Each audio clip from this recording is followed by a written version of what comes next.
me something you ain't used to. Fuck with me forever and I'm forever paying. She fuck with me forever and I'm forever paying.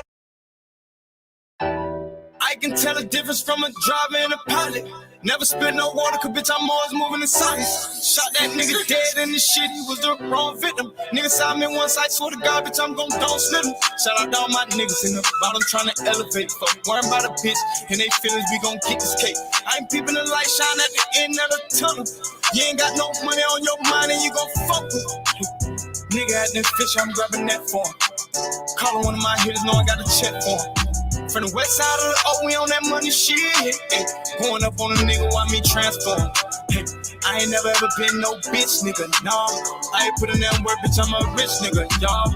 Had to come out of my sense, put a fuck nigga out they misery. How the fuck you gon' talk down on the nigga, you ain't did shit for me? That he could be released. Fucking out these checks out of order me a feast. You could get it off your chest if you wanna meet this piece out. Money on my mind, so I can't fuck with your geese. Hey, I'm forever paid, nigga. Rollin' on Kool-Aid, nigga. Flooded in a bitch, ayy. Blooded in a bitch, ayy. You can put your trust up in a bitch and she gon' switch, ayy. Niggas gon' throw salt on a nigga name to get a fix, yeah. The world got a young nigga living so heartless, yeah. Colder than a bitch like I'm in the Arctic, yeah, ayy. Feeling like you made a big mistake cause he ain't ride for me. Need no recognition for no nigga cause I'm gon' ride for me. Yeah, yeah. Nigga out them fish, I'ma grab a net for him. Calling one of my hitters, know I got a check for him. From the west side of the O, we on that money shit. Ay, going up on the nigga, why me transform? Hey, I'll never ever be no bitch, nigga, nah. I ain't put in that work, bitch, I'm a rich nigga, y'all. Had to come out of my sense, put a fuck nigga out they misery. How the fuck you gon' talk down on the nigga, you ain't did shit for me? You got a lot of nerves, nigga, this the fucking purge. Hey, I ain't gon' say a word. Hungry with a snatch of purse, now I'm just gon' flip a bird. Put a 30 pack on your head. While I'm sleeping in the bed, I can dream about killing them, beam up and finish them. Catch up in the moment, then I'm drilling them. The world got a young nigga living so heartless, yeah. Colder than a bitch like I'm in the Arctic, yeah. Ay, feeling like you made a big mistake cause he ain't ride for me. Need no recognition for no nigga cause I'm gon' ride for me. Yeah, yeah. Nigga at them fish, I'm grabbing that for him. Calling one of my hitters, know I got a check for him. From the west side of the O, we on that money shit. Ay, going up on a nigga, why me transform? Hey, I ain't never ever been no bitch, nigga, nah. I ain't put in that work, bitch, I'm a rich nigga, y'all. Had to come out of my sense, put a fuck nigga out they misery. How the fuck you gon' talk down on the nigga, you ain't did shit for me?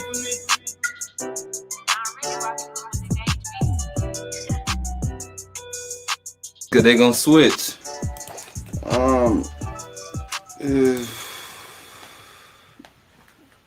You ready? Hi guys. I can't hear myself, but Rollie, you can hear us? Hi guys, and welcome to another episode of Black Wall Street Bets Taco Tuesday, where we talk about currency only. Today we are here with Professor Ross Natty.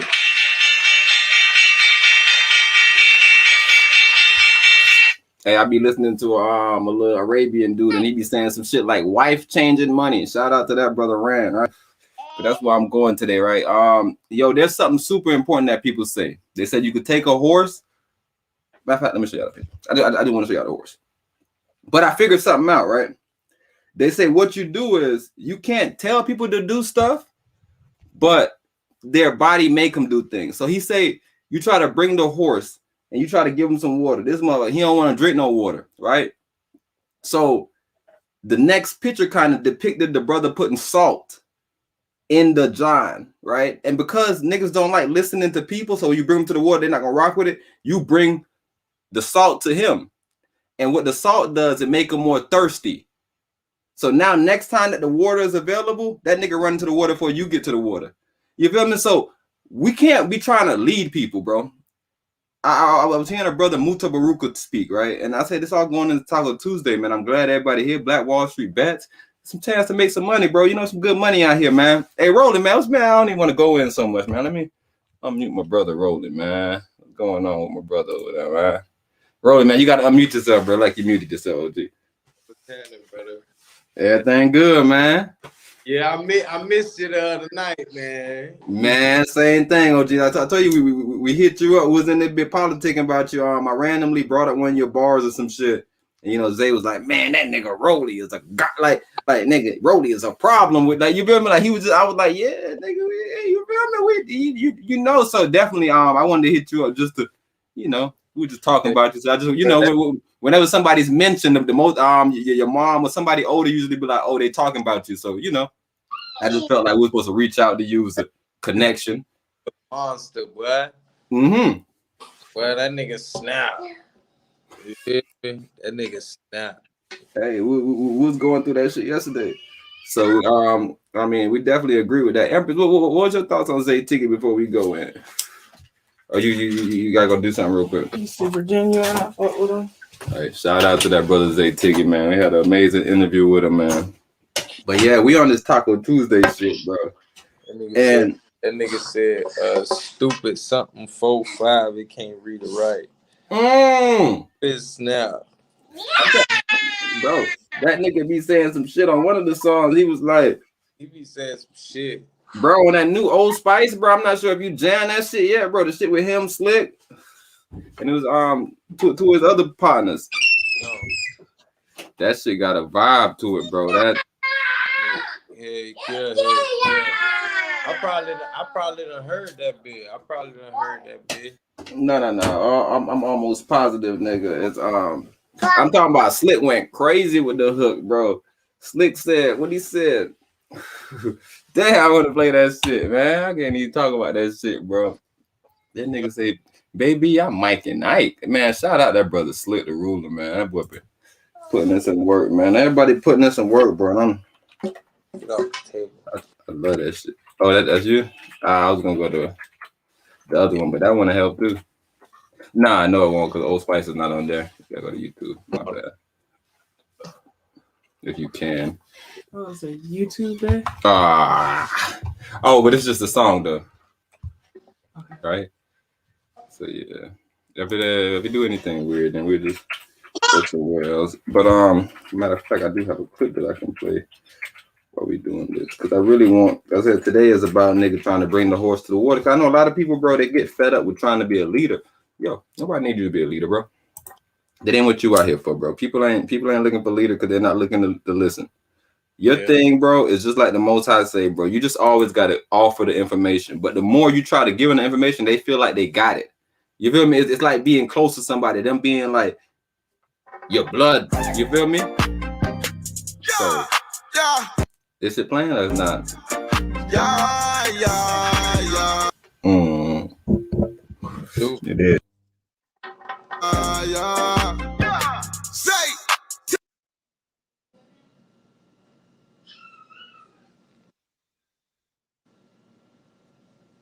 It's pausing. I don't know. Listen, it's a cold world. My bad. We about to start that shit over. I don't know what the hell going on with that job.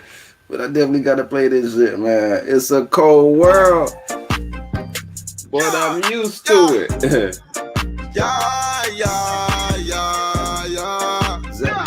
Say, Tiggy.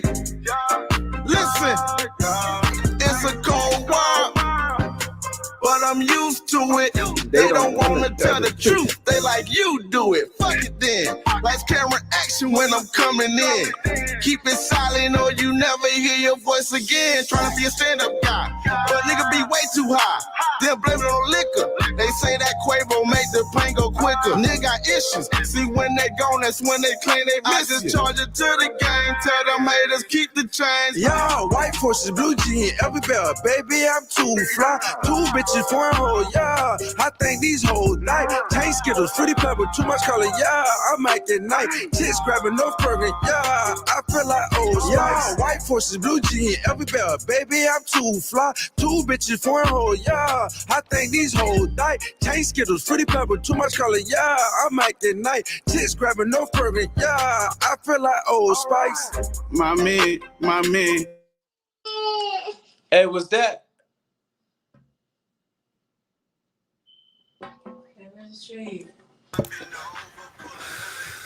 It's hard. Hey, bro, was that stick on there? On that hook, bruh. that Tubit would do. Man, bro, that man hooked, bro. I'm telling you, bro. The first time, bro, go in, bro. Go in, bro. Slick, I knew that was slick, bro. And I bet that nigga freestyled that shit. Bro. Slick, Zay Tiki said they was in the whip. He was playing the beat. Slick when he's supposed to be going to the studio, nigga. Slick heard the beat and just threw something out there. It sounded like he was ripping what was going on right then and there. Man, that nigga is, bro. That nigga. I think they dying, huh?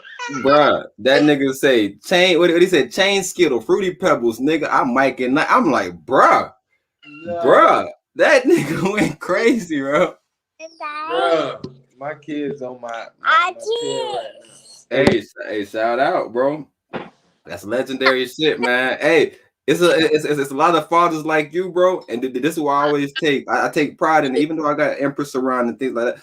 You gotta love having them around because a lot of niggas, bro, they can't even get the opportunity that we got. How we could just show up to the spot, they at the spot type shit. Yeah. You feel me? We gotta appreciate that. Gotta appreciate that because it's really I ain't gonna lie, it's really dudes out here, bro, that's missing out, bro. On their nurturing. Cause they nurturing me as well as I'm nurturing them. Cause nigga, I grew up without a father. You feel what I'm saying? So yeah, I still hold that void in me. You feel me? But being with them and being their father, you know, cause there's some niggas out there really not doing nothing. You feel me? Doing nothing.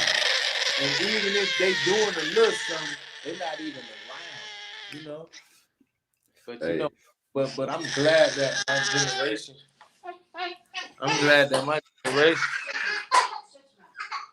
mama whooping her ass. I'm trying to tell you that's moms, bro.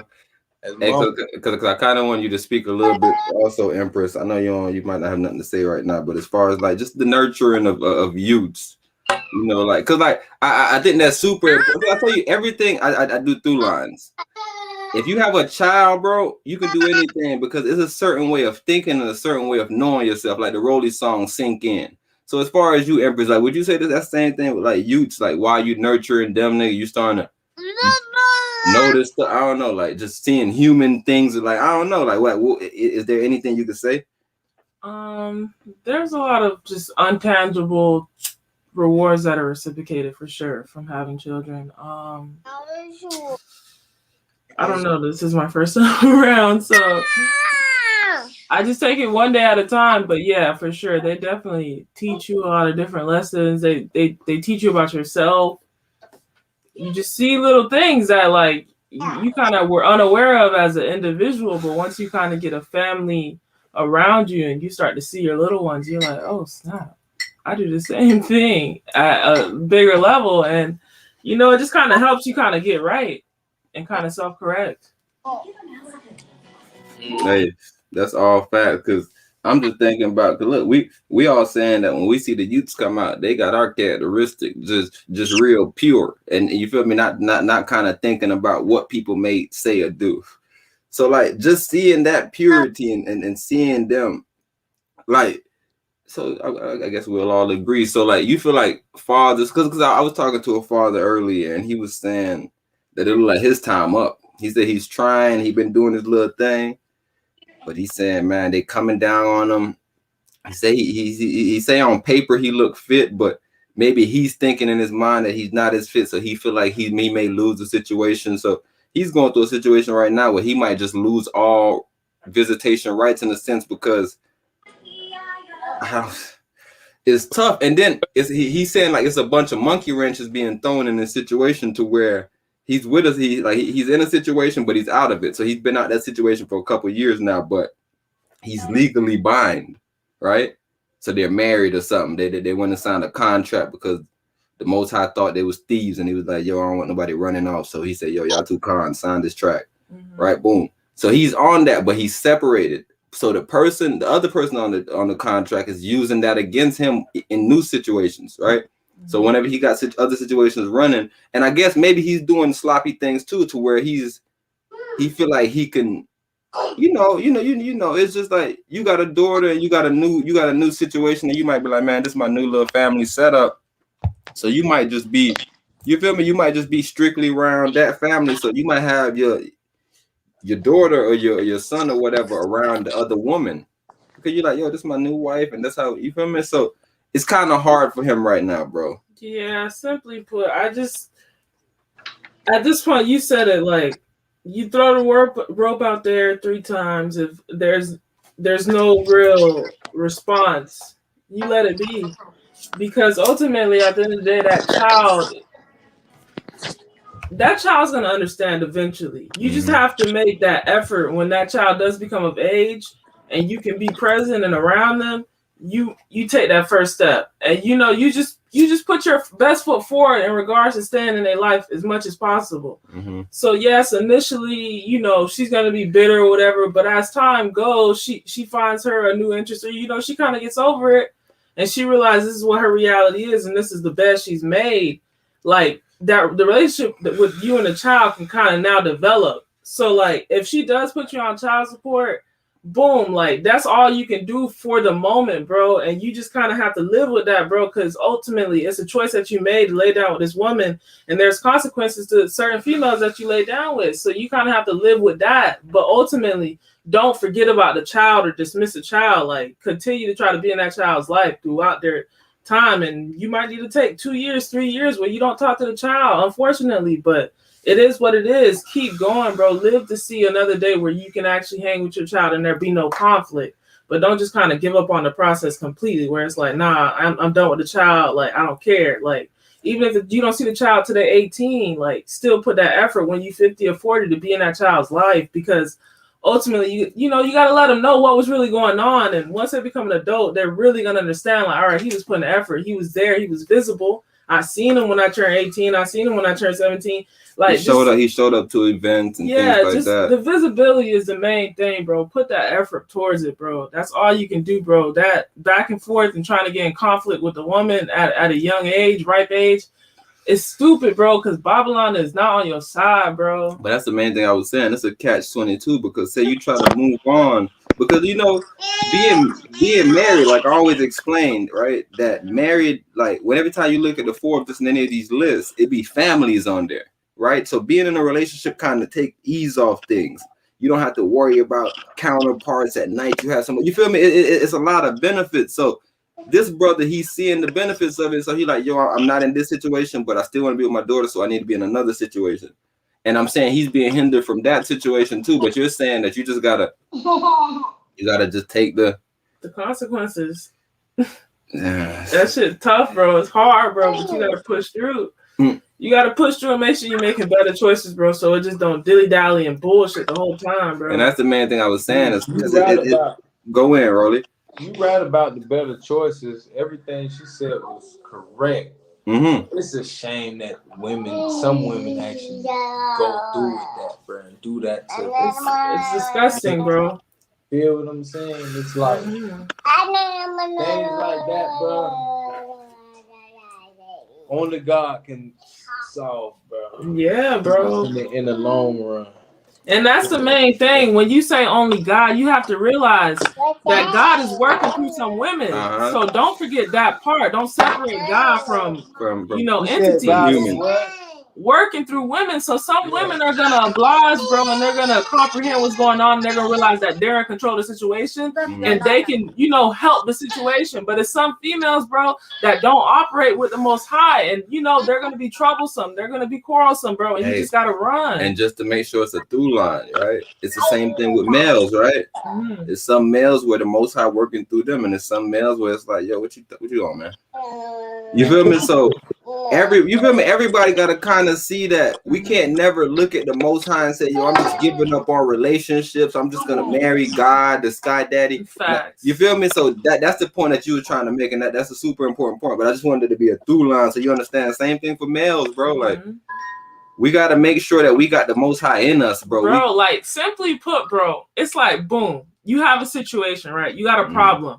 It's like, are you going to come to a compromise in the problem, or are you just going to be difficult? You're going to be difficult. All right, everything is going to be difficult. That's a through line for you now. You want to be difficult, so everything's going to be difficult. If you want to keep shit simple, shit's going to be simple, bro.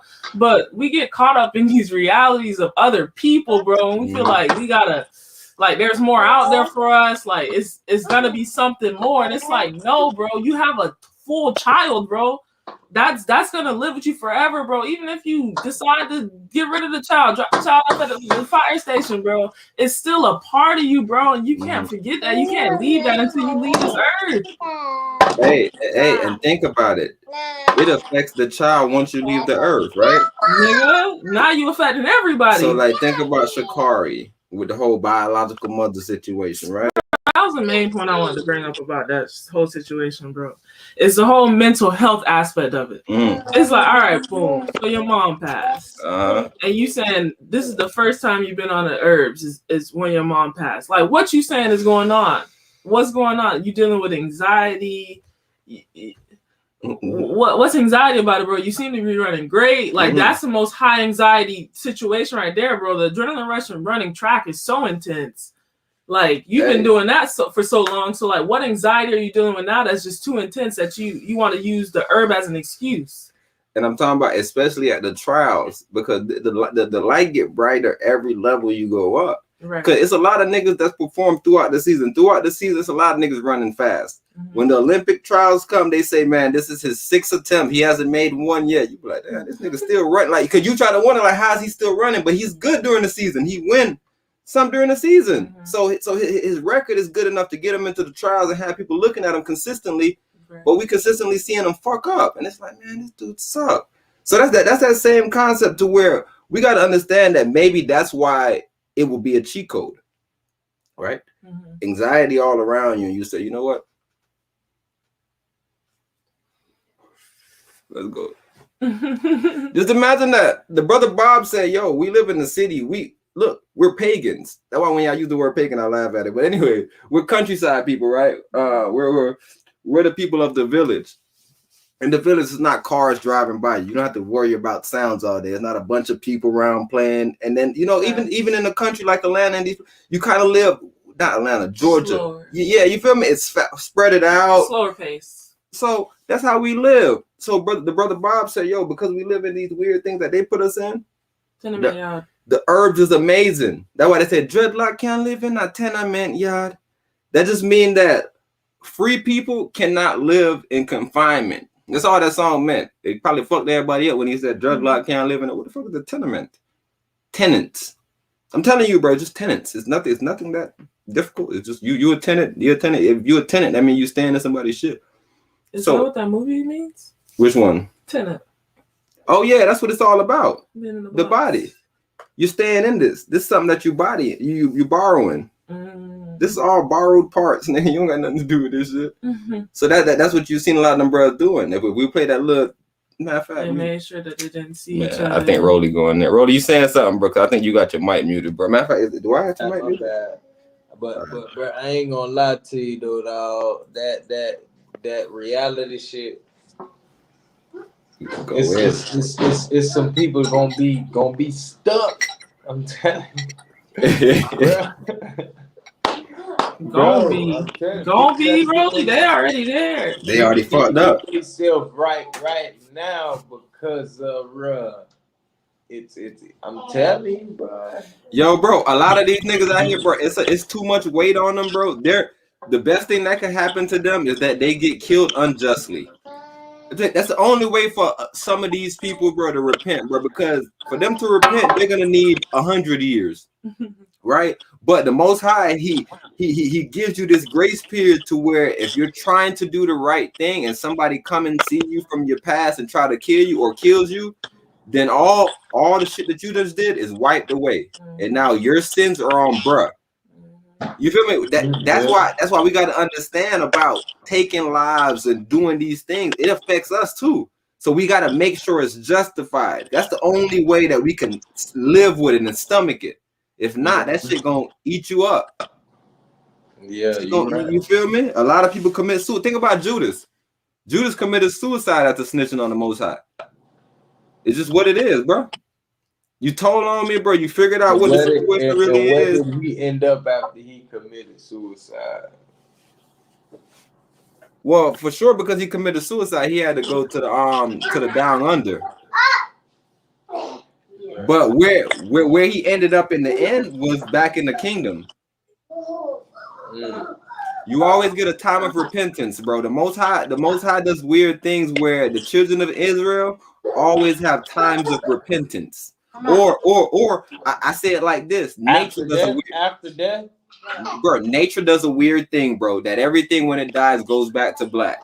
Nature gave you the skin, the pigment, and the electrons to keep you going. Bro, the fact that you got that pigment just tells a lot about what nature did for you. Like even when I be like, man, white people good, they are good. It is some good white people, right? But nature didn't bless them the same way they blessed you. And they let you know that when black people especially die, there is a significant loss of weight. After they already did everything weird, they say, hold on, what just went? It's not the defecation, it's not the other stuff. They're saying there's something else that we're not able to calculate for. And like I said, that goes back to the spirit where they tell you that it's a connection to the sun. Think about this. The sun gives information, and white people can't receive information from the sun. You feel me? So we know it's definitely something different there, right? And we know that if the sun is information and my skin is able to conduct this information, what is my skin saying about my internal? Because your skin only represents your inside. Everything on the outside represents the inside. If you got bumps on your arms on the outside, it's because something is in your blood. If you start getting bumps and shit on your face, you don't try to pick the bumps off your face, nigga. If you got a big ass wart on your face, you don't grab the wart and try to just grab the wart off your face. You clean your blood. You feel me? Everything is about cleaning the blood. So, yeah, man, this whole science. If you drink a lot of water, you won't grow a lot of bumps on your face and shit. Definitely, you're definitely constantly purifying the blood once you intake a lot of water versus juices and sodas. Hey, even worse than that, Empress, one of the main things with black people is inflammation, right? So her doing the herb, the same. I'm telling you, bro, people don't understand. Like them white boys, bro. Like I always explain this to my brother. How do white people, every time we see it, they smoke, and they always smoking white boys. They smoking joints, and we call them white boys. That's probably how we fucked ourselves up. Man, you smoking on the white boys? That's what we call joints, because they white paper. You know, back in the days, they was real white paper. Like, you know, now we got these high-tech organic hemp and all this cool shit. Back in the days, nigga, you was smoking Bible paper. so you was smoking paper, nigga. So they were like, oh, you rolling up the white boys. So I can see why people didn't like it as much. Because currency. Before that, he was smoking blunts back to back. And he said what happened, he got strep throat. And he went there and they told him, yo, you can't smoke no more. You definitely can't smoke these no more. And I don't know how he said he ended up getting on the raws. I think he said nigga gave him a pack. And he just was like, yo, let me try him. And he was like, bro, ever since then, I've never smoked it because I don't want to get strep throat, nigga. So I was like, nigga, that's just, you feel me? Sometimes people need harder lessons in life, right? That's kind of how I think about it. So that's why when I started off Taco Tuesday, I said you can bring the horse to the water. You can bring anything to the water, but you can't make it drink. But a criminal don't show up to the hospital unless he got a wound, right? You got to just find ways to bring people to the thing. You put the water out there. The water has to be out there. So a lot of people, they don't got no water. And that's what I tell you about good marketing only expose bad business. You make people hungry for something by showing all these fancy commercials. And then when the product hits, it's like, shit, whack. The visuals was nice. I like the product. I got it down my hand, bro. It don't really do no up to the expectations. You feel me? So we gotta really understand that concept, bro, of having the water and then doing the marketing. You have the water, I mean you have the information, because water, I'm telling you, bro, y'all don't understand water, y'all don't understand the sun, y'all don't understand nature, bro. If we don't understand investments, that's what I was even telling my brother, bro. When I invest, I think about the Bible. Nigga, but man, how you do that? Simple as this. The Most High went to somebody, gave a bruh something. He gave another bruh something. He gave another bruh something. One brother was like, yo, the Most High gave me something. I cherish it. Let me bury it.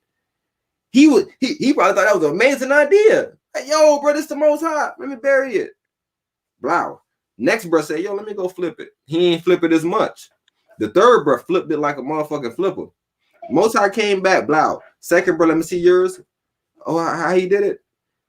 The first bruh, he got nothing extra. All right, the first bruh, he didn't get nothing, so the Most High took his one and gave it to the second bruh. Yeah. The second bro that flipped up, he took his and gave it to the third bro that already had the most. Because this is what it was about. Abundance. Who are you, nigga, to take my gifts that I give you and bury them away? I give you feel me? I give you things to make that bond. That's not for you. That's not for you to be like, yo, the Most High made me special. I need to hide my talents. That's ego, bro. The Most High didn't make people like that, bro. We don't, you feel me? We don't need to live like that. But I understand why. Why? Because we're in a civilization that don't rock with us. So what they did was, nigga, they got us thirsty, and now we at the water, and now we seen there ain't no water for us. A lot of niggas started going to college. A lot of people started doing everything other than what they was doing. Like even when the Black Wall Street people, shout out to them, but bro, they all had on suits and they was looking crazy, bro.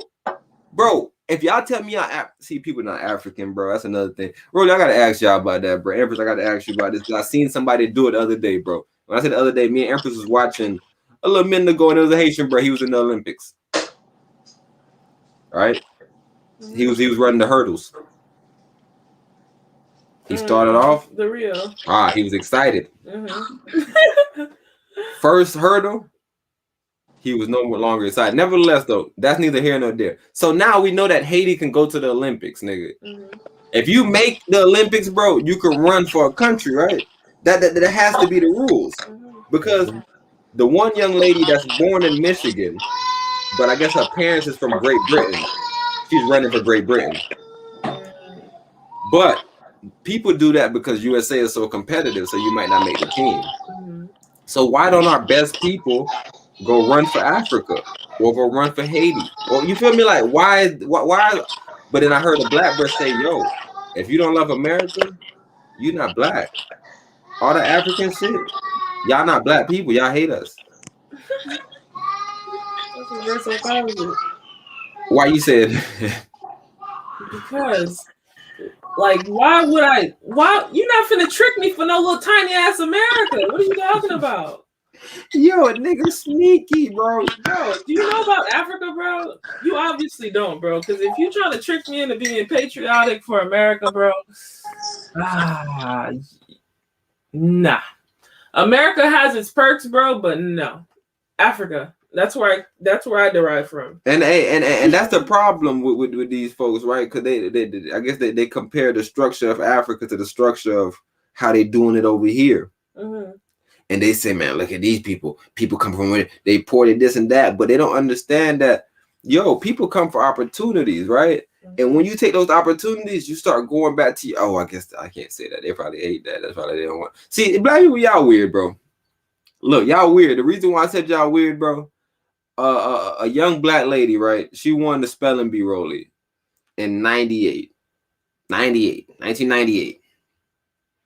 The other day, a young black 14-year-old won. They said this is the first black person to win. Just think about that shit, bro. These are crazy people we talking about, bro. You muted yourself, bro, so I can't do nothing for you, bro. I'm not. Bro, that shit. Bro, they don't consider us black, bro. That's weird. I didn't even know a black woman won that bitch. That's what I'm telling you, because they don't think we black, bro. The same thing with Sha'Carri Richardson when everybody was like, yo, black, this black. Bro, do you know that the fucking USA team, bro, it's a lot of these people that's fucking not from America, bro. They just end up going to college here and running for the USA national team, bro. That's what they do, bro. A lot of these people is born in Haiti, born in Jamaica, born in these foreign countries, bro, and they run for USA, bro. Yeah, people could do that shit, bro. Yeah, because colleges go get kids from other countries to come play for their team.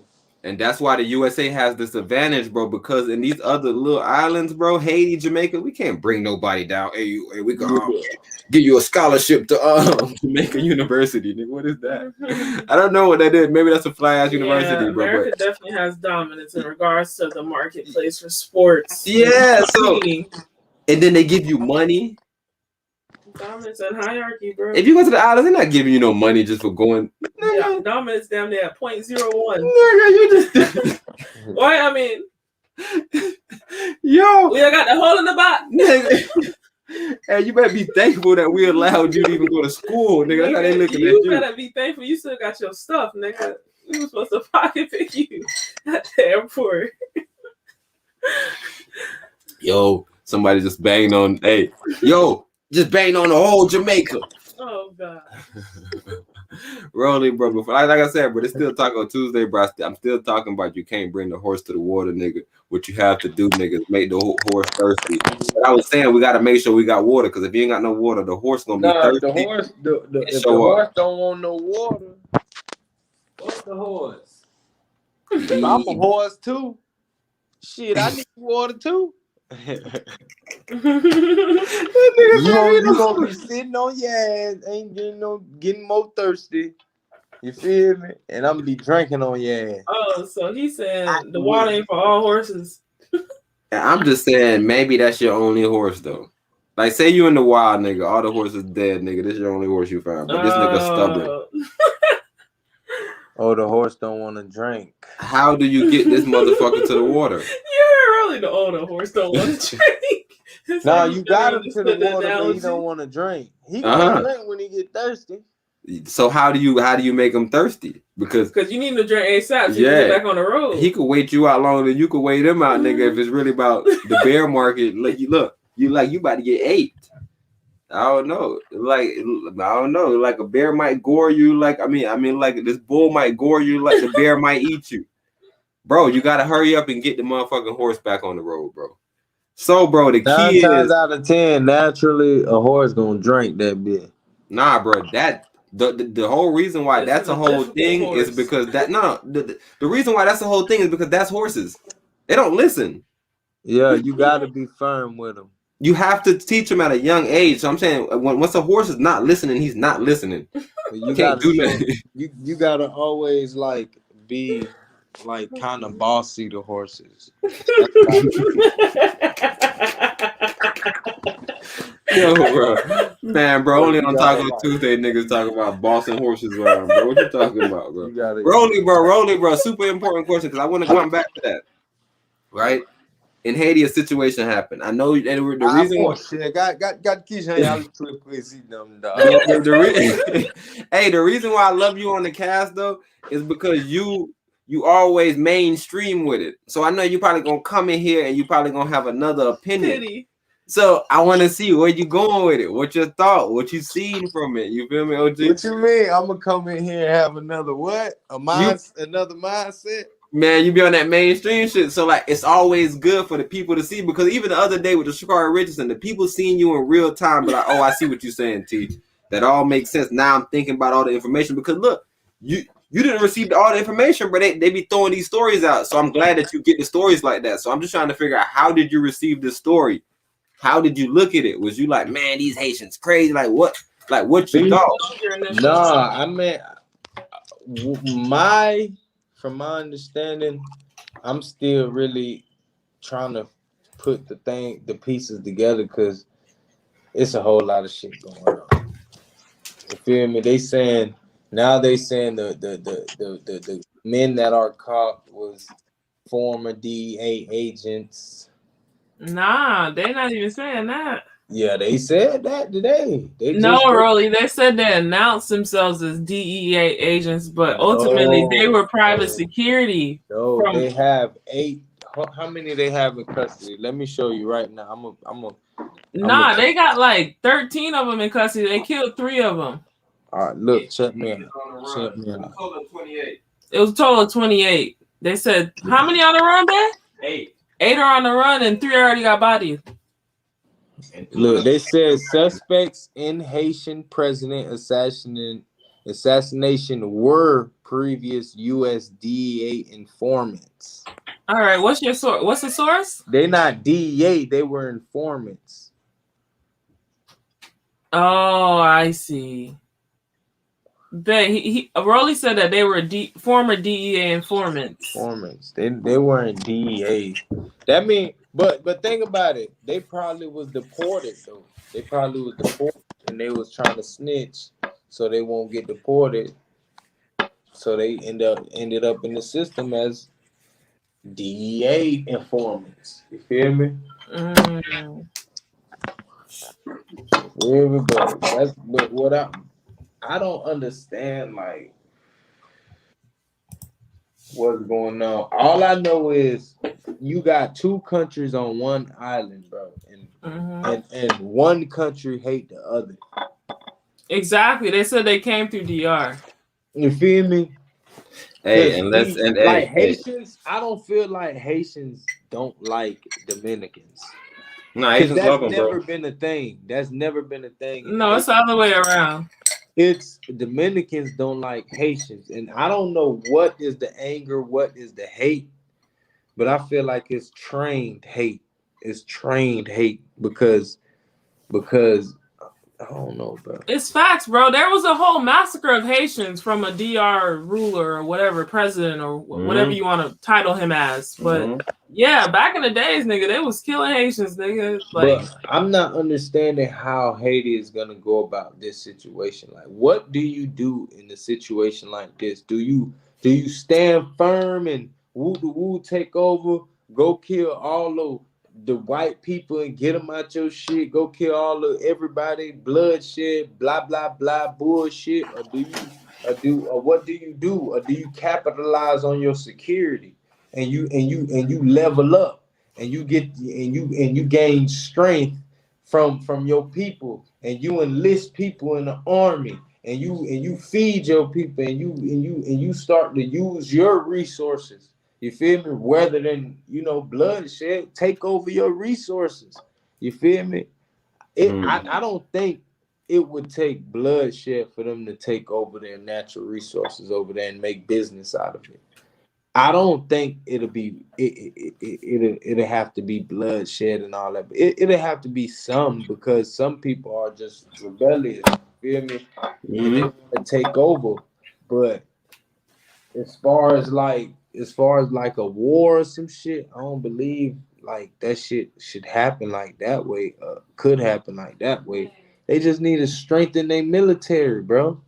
That's it. Strengthen their military, strengthen their police. Yeah. You got all them people in there desperate for work, desperate to build, to stand for their country.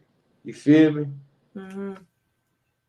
I feel like it would have to take, first and foremost, them not having one person sitting in the spot of position. So in other words, they need like a board of directors. They can't have no one person in charge anymore, because that just seems to be causing this, continuous kill one person, shut everything else down. Kill one person, shut everything else down. So I think it needs to be more so of a board of people. Understand though, Haiti is a republic, just like America, ain't it? It's supposed to be the Republic of Haiti. Right. So no matter, one person can run that big, and they got a house and all that, just how they got it. I'm telling you, Haiti. Yes, ROLLIE. Haiti basically is a military base. You got to form that shit like a military base, bro. You feel what I'm saying? You got to, bro. You got to. That's the only way the country will survive, bro. You got to enlist everybody. Fuck that. And everybody doing something. Grandmas, grandpas, all that. But I'm saying something. I see everybody's accounted for. You gotta change the whole domain of the country, bro. It ain't gotta be no communist or nothing like that, but it gotta be on some everybody's focus type shit on what the fuck we need to accomplish in order to gain our respect back. All right, so immediately I want to start off like this. Like, why y'all going to the military? Like, why they need to strengthen the military? Because, like, bro, how else would your president just get killed, bro? You got to strengthen the security, bro. All right, now listen to this, though. Listen to this. This is one theory. It's not even a theory. Presidents die all the time. If you go look at Tanzania, they lost three or four prime ministers or whatever back to back. But nevertheless, that's neither here nor there. Bro, this don't seem like a normal situation, bro. It seemed like a group of motherfuckers showed up. It was some security protecting the president. You feel me? It was security protecting the president. These niggas say, yo, we DEA, stand down. These niggas stood down. They slid up, assassinated the president, and slid out.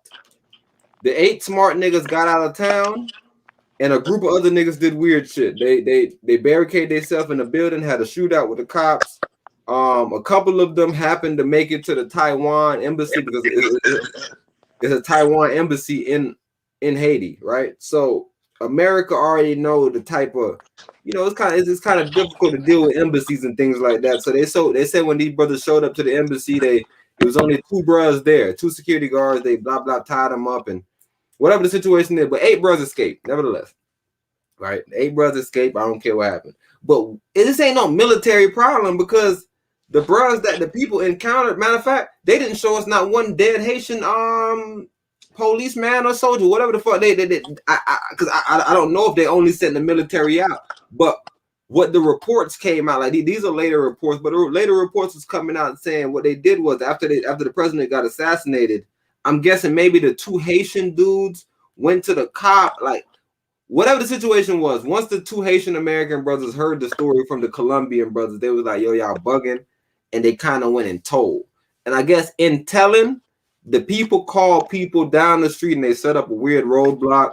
By the time they met up on the roadblock, I guess it was some type of weird shootout. So like you see cars that was burned because they was letting you know that it was in getaway cars. But none of this happened while killing the president. We killed the president. We was done already. Now we're leaving. And I'm just trying to think about like, hold on. And then look, this I said the other day, I was like, this shit is just like 9/11 almost. These motherfuckers had passports and weird things that criminals don't carry when they're committing crime, bro. This is a low-level crime right here, bro. This is like a bunch of bullshitters doing some bullshit, but it do seem like an inside job, Rollie, which is what I'm trying to really, really get at. Just based on the information that I'm receiving, bro, how the hell do a president get killed without a shootout being on the scene? It ain't nothing about the military, bro. These niggas got or they was part of the getting got. Like, I don't, you feel me? I can't really say what exactly it was, bro. But the fact that some DEA agents walked up, bro, and was like, yo, with DEA, stand down, and y'all stood down, and nobody walked in with the president, y'all like, nah, just go holler at, bro, rough him up. Like, that don't even make sense, Rollie. So that's kind of where I'm at with it right now. But I got a couple more shit, but I kind of want to see what, you know. Damn. Based on you getting any of that information. Because I'm trying to fix my mind to it too, bro. Like, that shit crazy, bro. Bro, like, it makes no sense. It's like, but that's part of weakening somebody, like a country, right? You kill their leader, right? So like, what the fuck you think that shit just did to all them Haitians, bro? The whole country, bro. That shit weakened them, bro.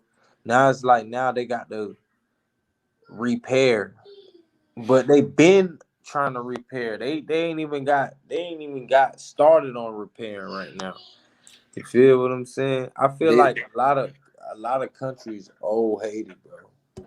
Oh, what do you mean? For sure. Look, Haiti did some weird shit where Haiti paid for France for some bullshit for damages. Nevertheless, though, you were speaking about the island is split. Haitians don't hate Dominicans. That's y'all problems. But nevertheless, we're not gonna stay there or go there. I am gonna go there for sure. You know I'm gonna go there, nigga. Dessalines and the brother Toussaint. Toussaint was the general type of bruh, head of everything, and then he appointed Dessalines. Dessalines is a warrior, a real type, like a foot soldier at first, but you know he worked his way up to the ranks. That brother is a fighter. He's actually the king of Haiti based on the way he wanted to set the situation up. It was weird, but shout out to them brothers. But nevertheless, Dessalines never told y'all that islands will split up. So whoever split the island, I know who split the island up because Rollie was trying to wonder what it. All right, cool. After these Haitians assassinated Dessalines in Haiti, right? It was a weird little regime where they say, yo, let's split it up. And the French, meaning French, Spanish people that like had Spanish descent, because there was people with African descent. I'm gonna show you what the DR president said about the Haitian people. He said, only thing I see in them is basically African. There's nothing, I can't find the exact term, but I'm gonna pull the brother up. The brother said these niggas African as hell, bro. I don't fuck with them. So that's how the island was split up. The same thing when I told you about Dessalines and them boys sending these Creole people to Louisiana. Hey, even the young lady that won the spelling bee, I can guarantee she's Haitian or has Haitian descent. Her last name and her first name is definitely difficult. Do you remember the winner's name?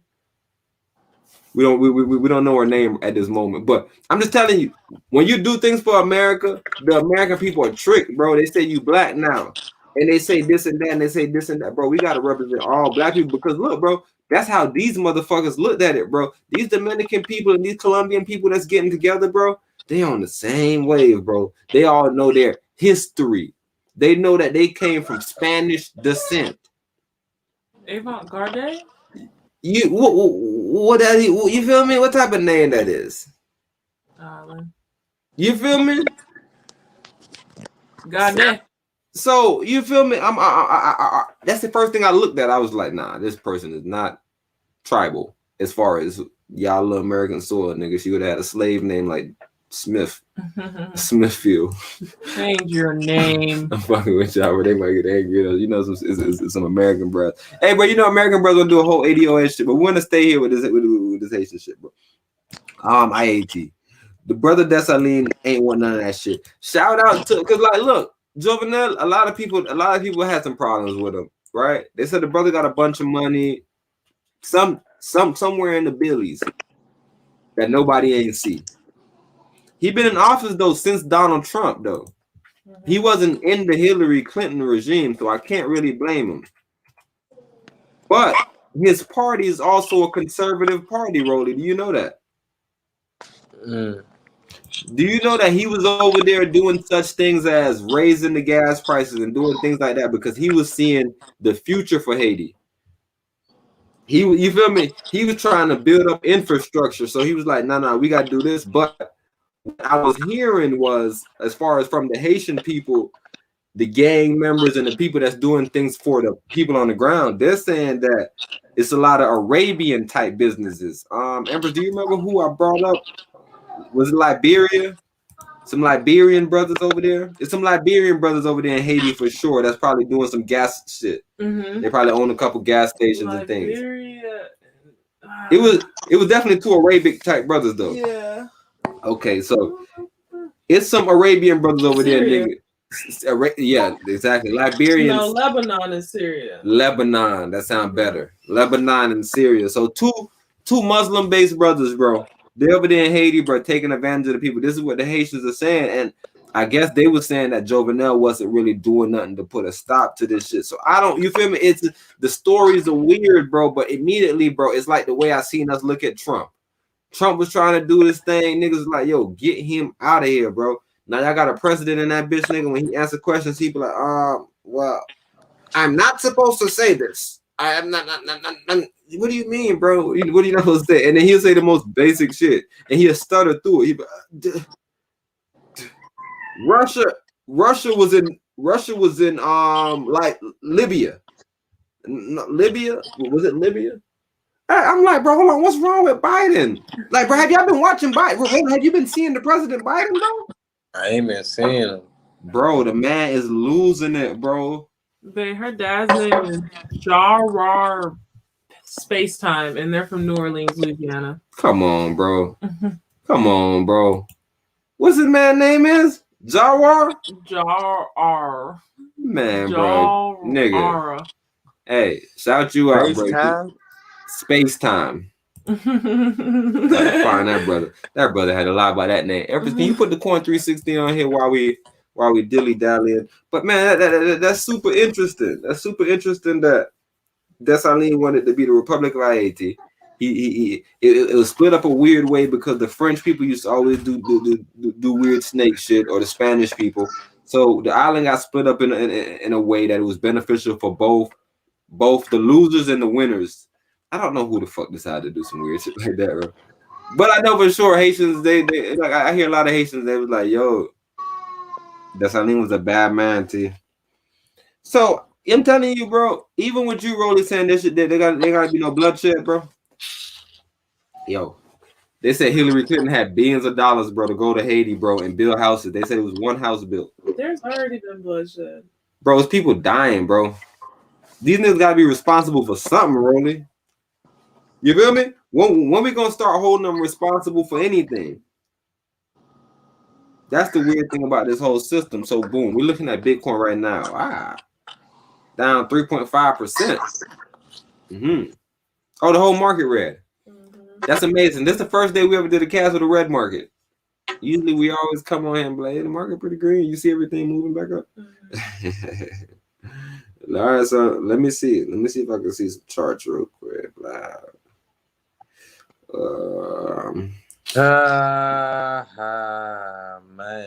Let me go check the chart on trading view. What happened, Rollie? Shake the world is God, bro. That's why I'm telling you, we living in a time of grace. There shouldn't be no bloodshed unless it's justifiable, like you were saying earlier. All facts. Hey, but like I said, Empress explained it for me for sure about how God come back. But I'm still open to the mindset of it might take a motherfucker like really going and really strategizing their move. You feel me? And I'm still open to like that because that's what helped people along the way. But I just feel like we need time for all that shit right now. Focus on building wealth within our community. Man, I thought I sent you the idea that I have for the song too, but I gotta when we done with the live, nigga, I'm gonna politic with your ass about that shit. I was telling my wife about that shit earlier, man. Like, man, I got a crazy ass vision every time I listen to that goddamn song. But yeah, back on this, John. Let me tell y'all what I see right now. As far as just like I said, we don't predict anything, so I could literally show y'all some shit from the chart, and we'll be able to do something with it.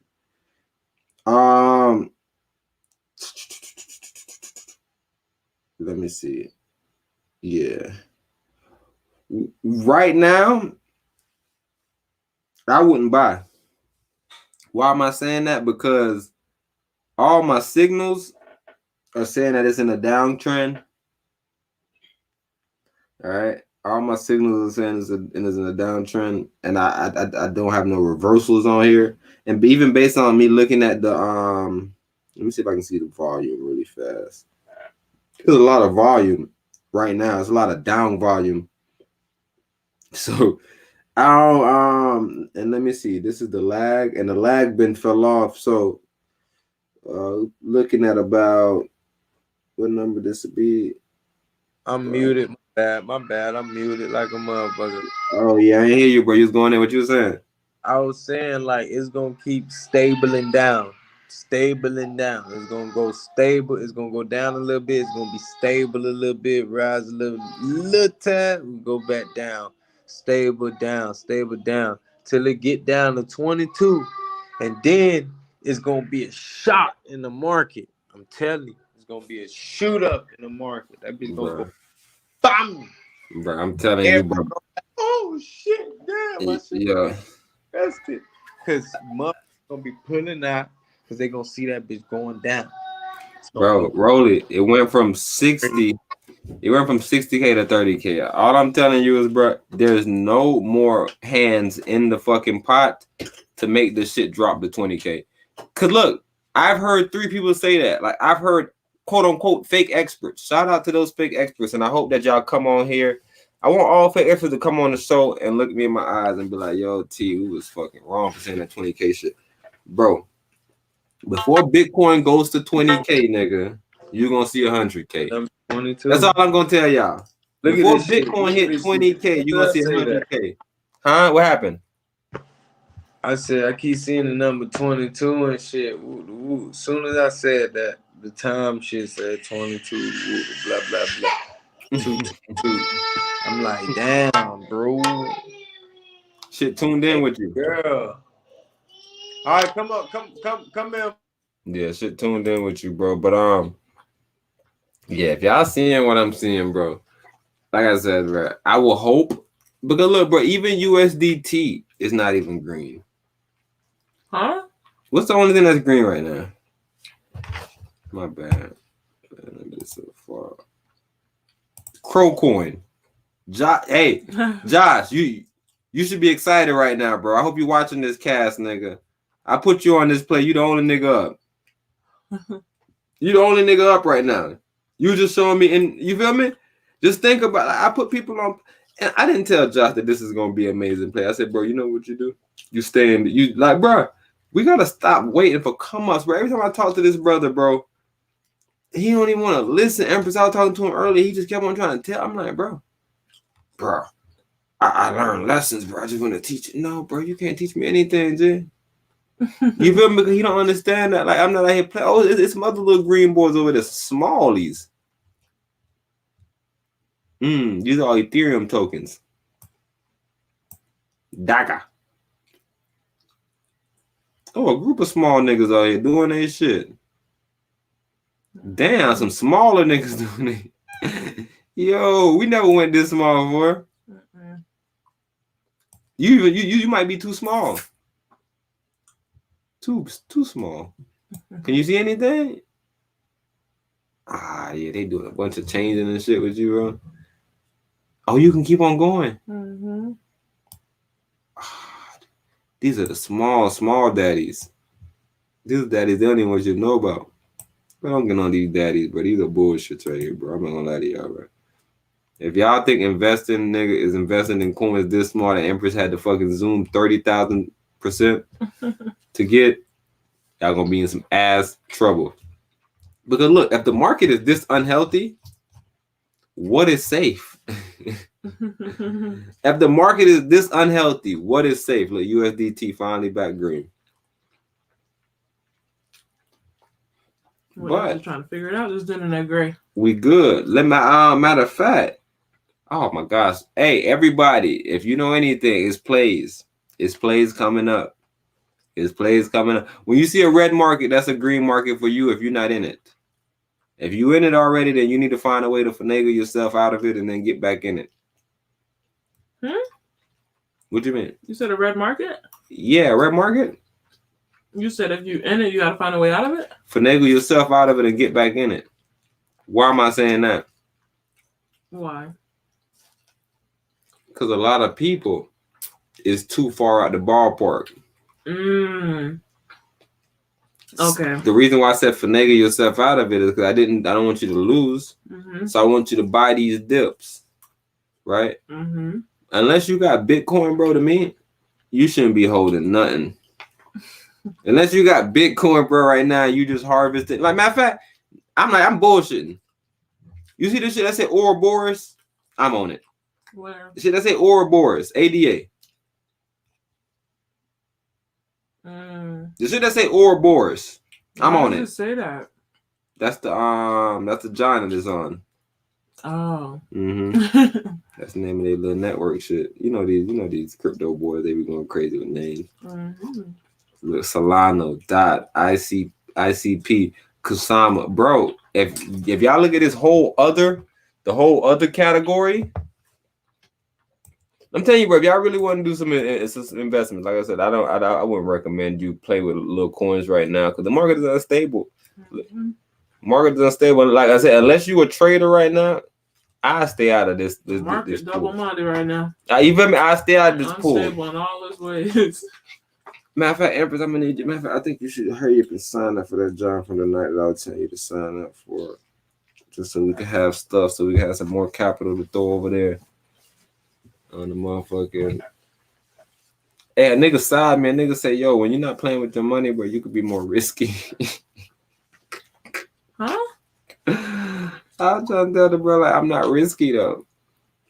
Yeah, he was saying like it's easy to win if you don't have to risk your own money. I'm like, it may be easy to win for you, but it's the same up chart. Like when it go down, it's going down, and I'm gonna wait for it to come back up. But if I was losing, nigga, in reality, I just sell out the play. Like, so like with him saying that, he felt like he was dropping some science on me because he was like, oh nah, that ain't no real account though. You feel me? You don't really know how to do this in real life. This is pretend. So it's easy to be brave when you're pretending. And I'm like, probably for y'all because y'all don't know what's gonna happen. But I'm actually looking at it. I know exactly what's gonna happen, dude. I'm not. You saying? Yeah. What's called said this? Look at the dominance at 47. Man, ETH ain't taking no dominance, bro. Shout out to ETH though. Hey, that'd be good for ETH if it decouples, but it's not. It wouldn't be good for the crypto market. Damn, Rollie back in, man. Shout out to brother Rollie, bro. What happened to Rollie, man? Rollie, you're muted. Rollie, you muted, bro. Go I on, mean, bro. All right, my daughter was tripping, man. Hey, I'm telling you, that's how they is, bro. Get out of their mind, bro. All little youths out of their mind, bro. I'm telling you, bro. They be too live, bro. Shout them out, bro. Shout them out, bro. They amazing though, but they part of the 2 Live crew. But yeah, definitely, bro. If there's any traders out there, this is almost a scalping market. You can scalp you some shit right now. Nigga, some nice buying positions. Yeah. Like, especially even if you're doing yield farming, if you're doing farming where you like, yo, I'm just waiting for the next 5 years. You remember, like, I always tell you that with Tesla, a lot of times Tesla went up to 725, 750. I didn't sell out. And it's like, bro, even though I bought high to me, because some people probably bought in at 300, whatever. Where I see Tesla going is way further than this. So I take a little more risk, you feel me? But if you in this market, bro, and you a trader, bro, the thing is with me, bro, this market not good for me because it's good for me because I'm a buy and hold anyway, but it's not good for me to make money because I'm not really a trader. I'm not one of the brothers looking to get in and get out of positions too much. When I find a position, bro, I want to stay in that bit for at least a 2-week, 3-week period, bro. That you remember, I don't want to worry about trades, like, bro. And when we find the best position, we can stay in there for 2 years. Right now, Empras got a position in AMC. We can stay in there forever. We had a position in MGM that we could stay in. I don't really know what MGM gonna do, but shout out to Empras. Empras charted MGM. So Empras sees some big things for MGM.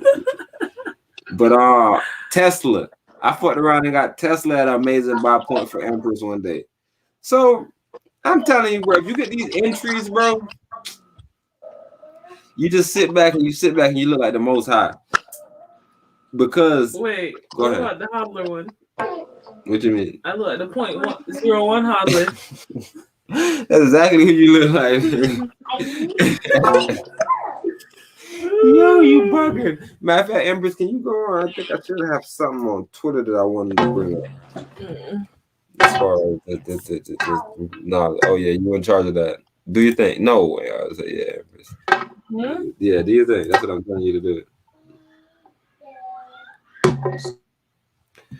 But yeah, as far as tomorrow, we're gonna look at some plays to see what we can do. But like I said, if you're in, because like I said, if it's a bear market or not, right?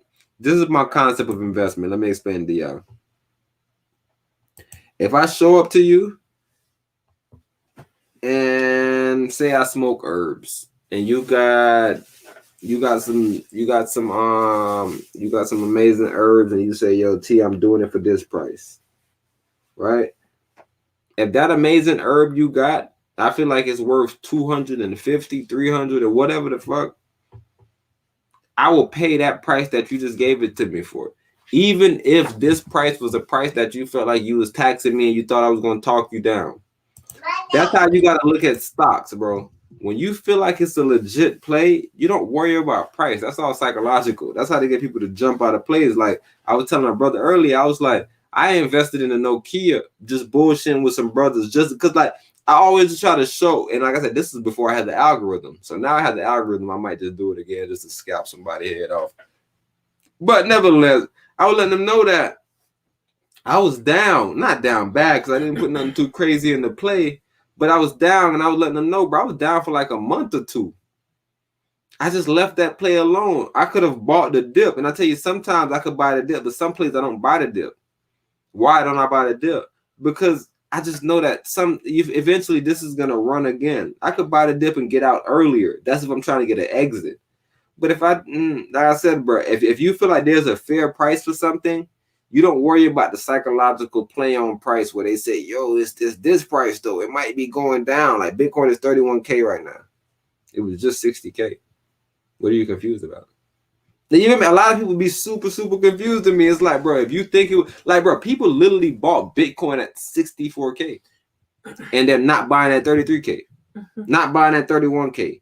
I like that. It's all psychological, bro. So what they do is they take you out of the game, and that's what I was saying. They're shaking off these weak hands, bro. And I was explaining, like, to go to 20K, bro, you literally got to take out institutional hands, hodler hands. You got to take out whales and orcas and sharks and bunch of shit.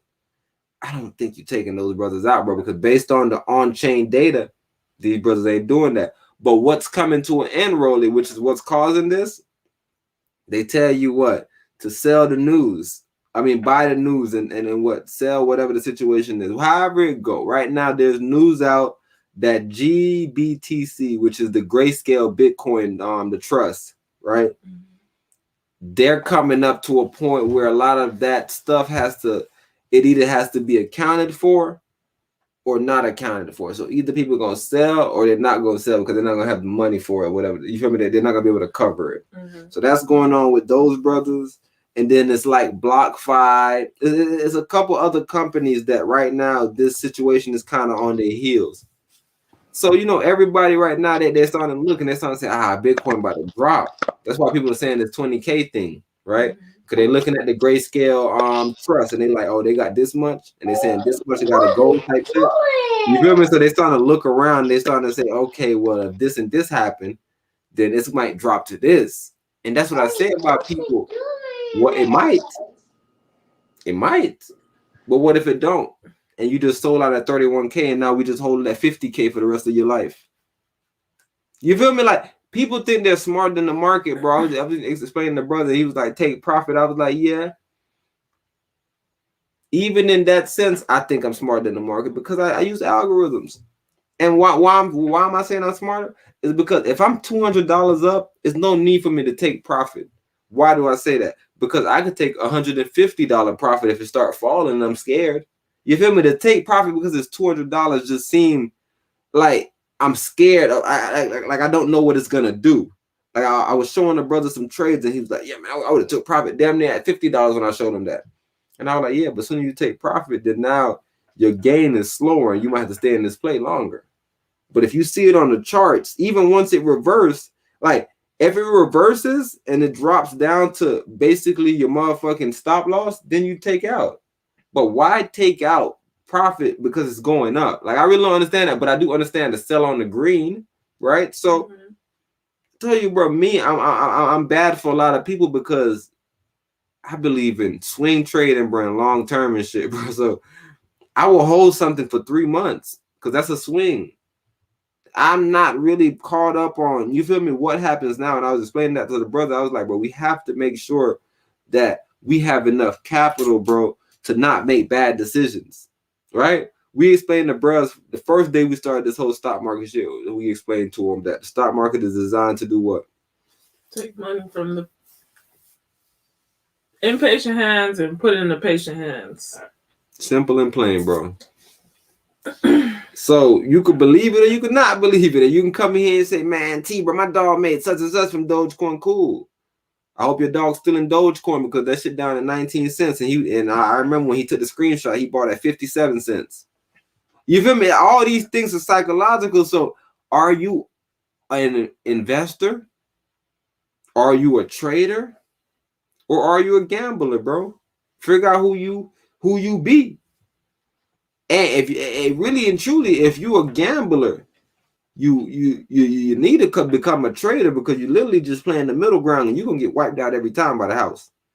So you actually need to be trading to where you're scalping things and you're doing things like Empras just explained, where it's like she didn't explain, but I heard Empras say this multiple times as far as no, Empras don't like taking gains either. No, I'm thinking about it. What? I'm thinking about it. One day you wanted to take some gains and run. One day you wanted to take some gains and run. I take gains and run. Oh, did you? Yeah, but I jump back in at lower price points, so I'm always waiting for retest. Yeah, that's my whole thing, is to take it high and then try to get in at a lower price. Because I don't want it to drop, nigga, and I don't have any currency to put in. Hey, ROLLIE, I always we always say on this podcast, right? No, we don't always say this. Oh, Rolly, bro, you muted yourself, bro. Empress, but what you was just going on? Oh, all right, cool. I wait for retest. All right, boom. I always explain, bro. Time in the market is better than timing the market. We got a young lady sitting right next to me, bro. That's why I explained to you. You would take the horse to the water. No. You're not gonna do that to me. All right. I believe. Because I am drinking the water. But what you doing? You waiting for a little bit longer. I'm in the market. Mm. I'm in the market and I'm waiting for retest to bring my John down. So when it runs up, I will be in a comfortable position. So you say you still in? That's what I'm saying. Yeah, I'm not timing the market to get in. I stay in the market. I take whatever. You just take a little profit. Yes, to have more at my lower price point. I need more quantity at my lower price point to really knock my price down. So the retest is simply to knock my price down, but I'm in the market at a spot already. Okay. So you just taking a little profit. You're not getting out the position to reposition. No, I don't ever get out of positions. I'll leave pennies in there before I get out of the position. Because like that's what I was saying, because you know on this cast we always talk about incantations, right? Mm-hmm. And the reason why I'm saying that is based on the stock market. A lot of people that's what I was saying with the you can't force the horse to drink, bro, because this horse or this whatever you may be betting on, like I came in here to tell y'all this to say we're not leaders.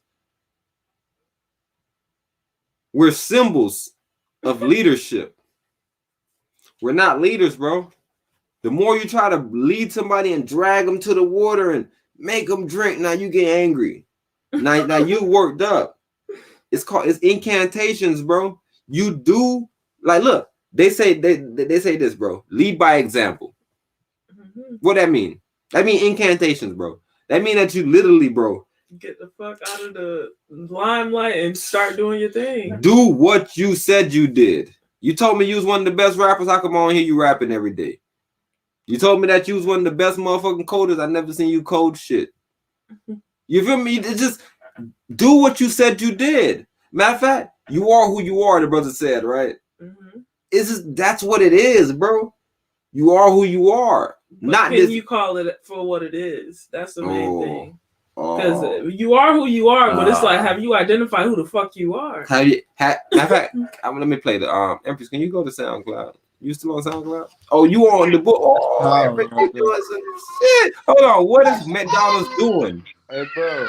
What's up? Hey, brother, I'm finna check out this real fast. Hey, thank you for coming through, OG. We still in here though, so if you pop back in, I'm in here. Bet, brother. Later. All right. Yeah. What you saying, Ben? All right. Bookmarks. Yeah. You see. Offered childcare and higher wages to lure staff as restaurant reopen as restaurants open. Ooh. So a couple people doing this. A couple of the McDonald's doing this. McDonald's been trending all day. You know, it's National Friday, I think, today. I seen that. You know, National Friday? Yeah, National French Friday or some shit. Oh.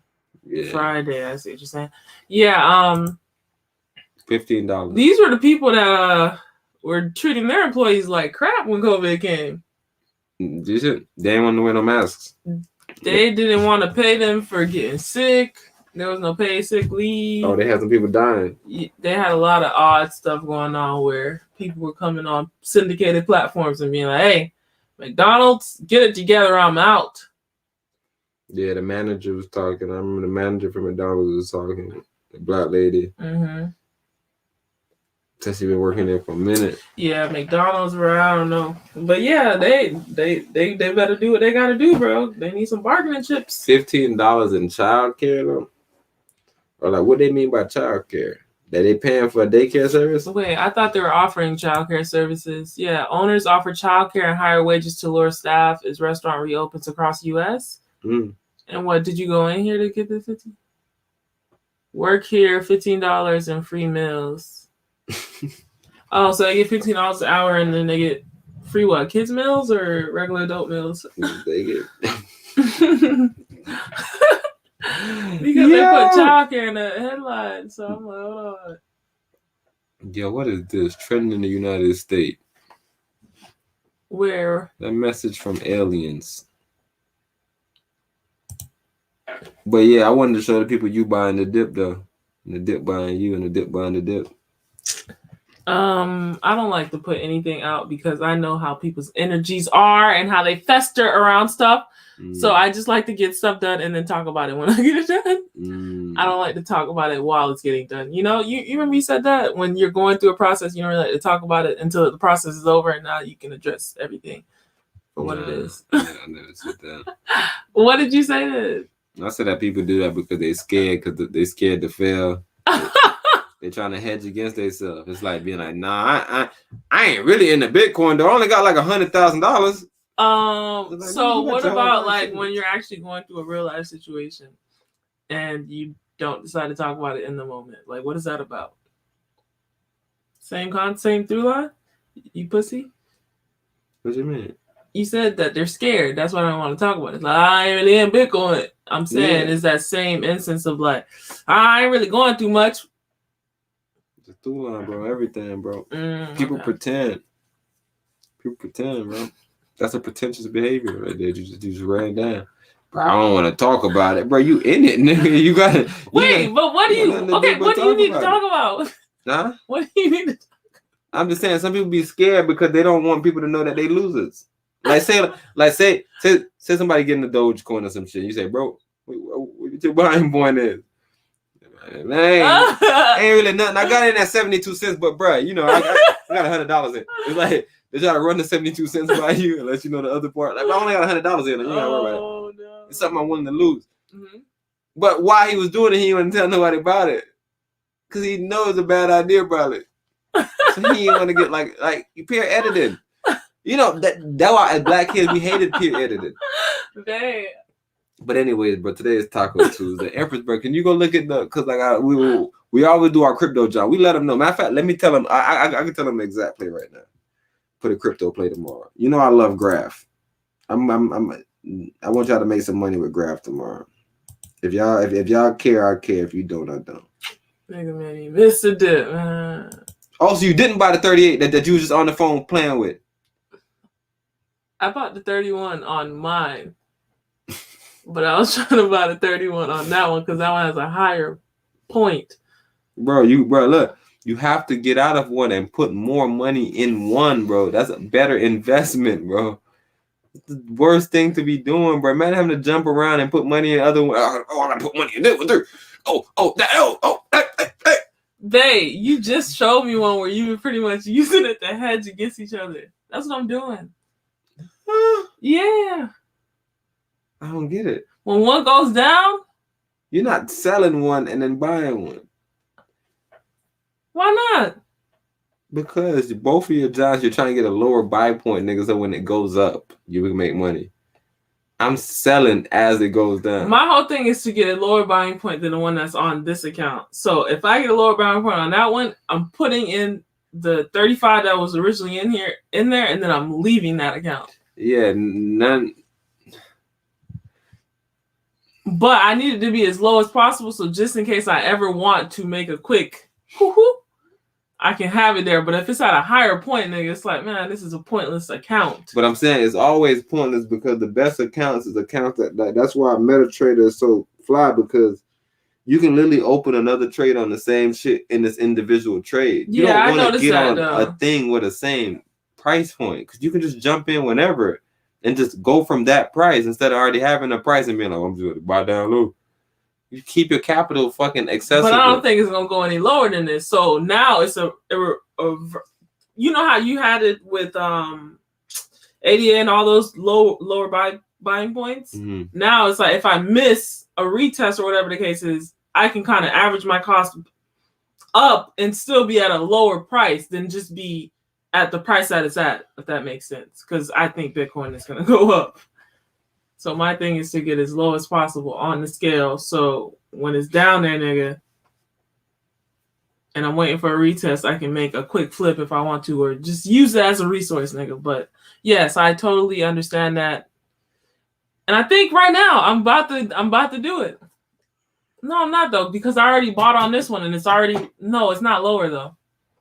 Because this one's still at 32064 or something. That's the average cost on this one. The other one is at 328. And right now it's at 319. I really want to go to 314 though before I do anything. If I can get it at 314 with the amount that's over there, I can definitely flip it from the 32, get it to 31, and then do the rest of the stuff that I plan on doing in regards to taking it out and moving it around.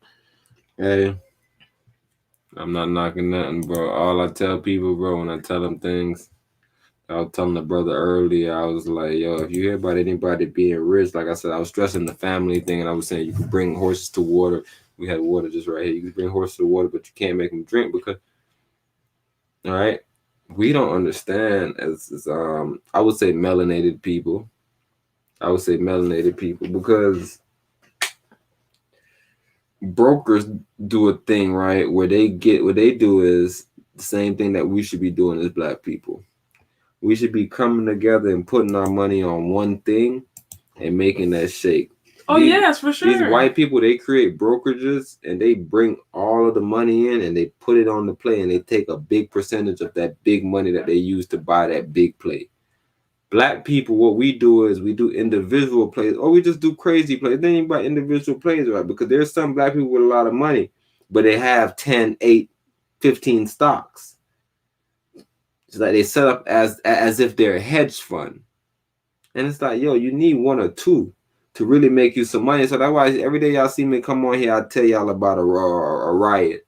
Right? I tell y'all about a GRT. I like the way GRT move, right? Right now it's at 60 cents. You could buy in right now at 60 cents, nigga, and guarantee that you're gonna win. You can buy in right now at 60 cents. If you got any capital, I'll put 25% of whatever the fuck I'm putting in right now on GRT. If there is a possible pullback, then you put 50% down there of the capital. And then when the shit breaks out, I'll probably wait for 65 cents before I put any more in there.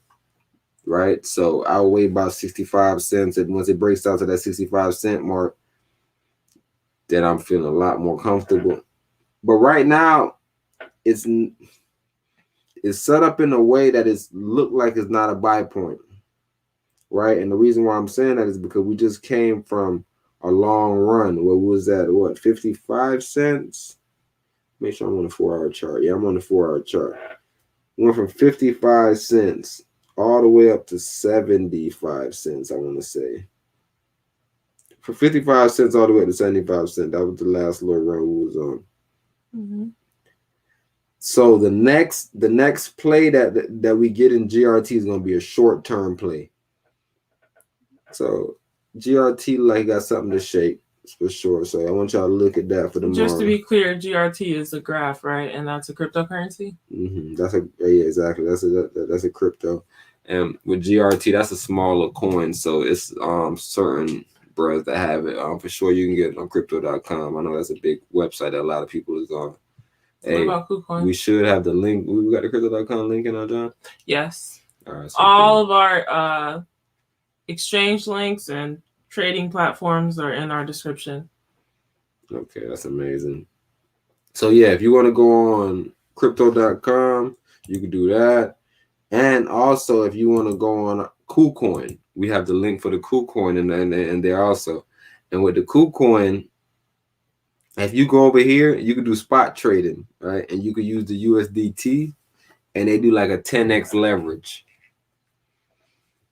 I don't know if you have to use it, right? But I know they give you a 10x leverage. That I don't know. Some people might like that. It's at 60. It's at 60 cents right here. 68. So 60 cents, and then these little small numbers 805 over here. And remember, we just seen that 6602. So if you put $100 in, is that $1,000? Look, it's already back up to 61. So if whoever was able to get that 60 point, you were still not putting it in. We're not putting in no more of our capital yet until we get to 65. We're supposed to put 25% in at this lower number. once you get that breakout to 65, then you know it's going to test those 70 levels. So then I'll buy some at 65.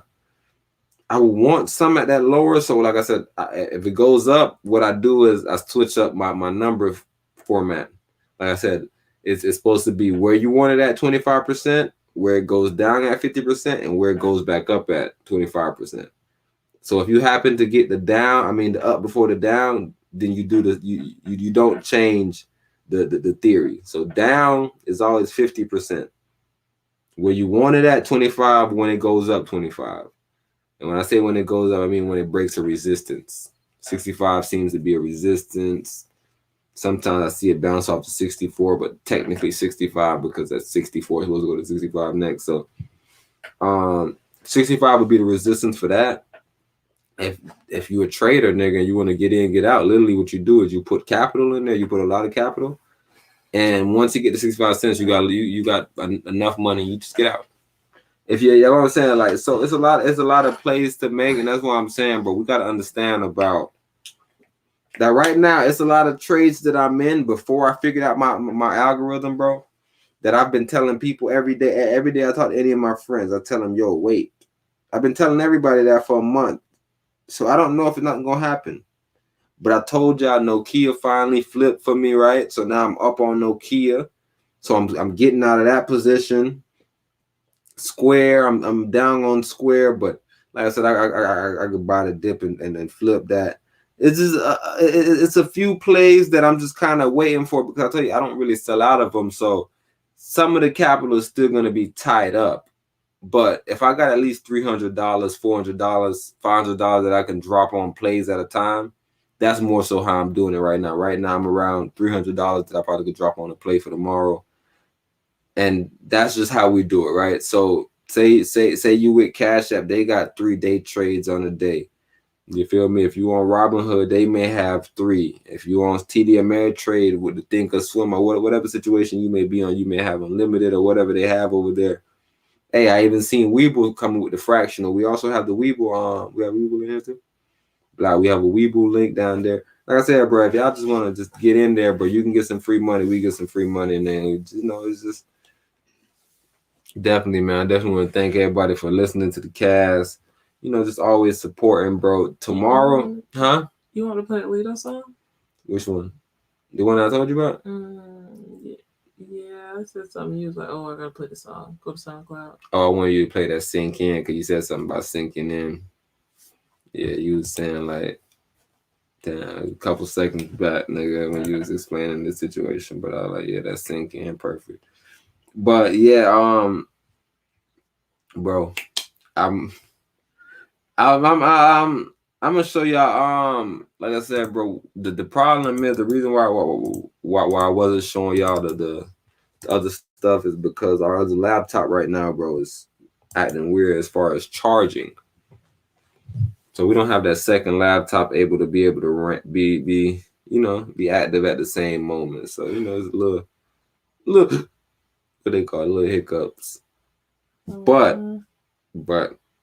just understand that I'm working on a couple different things, right? We're definitely working on something, and I was telling Empress that after every day after the Taco Tuesday, I want to kind of take responsibility for the things that I say the day before, to where I get up and I kind of do some day trading where I try to find a position, and if you feel me, if we don't find a position, we may look at something else, and things like that, just so people could really understand what I'm saying. Because people, a lot of people, they come in, they kind of hear, and they're like, yo, he said this. They may wake up the next morning. It might be, you feel me? If they didn't catch the cast live, they might just hear these plays and be like, well, it's not at 60 cents no more. It's still a good buy. But remember, I told y'all 65 cents is where the resistance is at. So right now, it's still a good buy. It's still in the buy zone. But me and Empress, we like to wait to that 3 a.m. time, because that'll just show. Man, nah, you don't like waiting on 3 a.m. Nah, not me, because I told you I got the algorithm. I care about my family. Hey, that's another thing. Pause that. Matter of fact, play the ROLLIE just so ROLLIE can explain.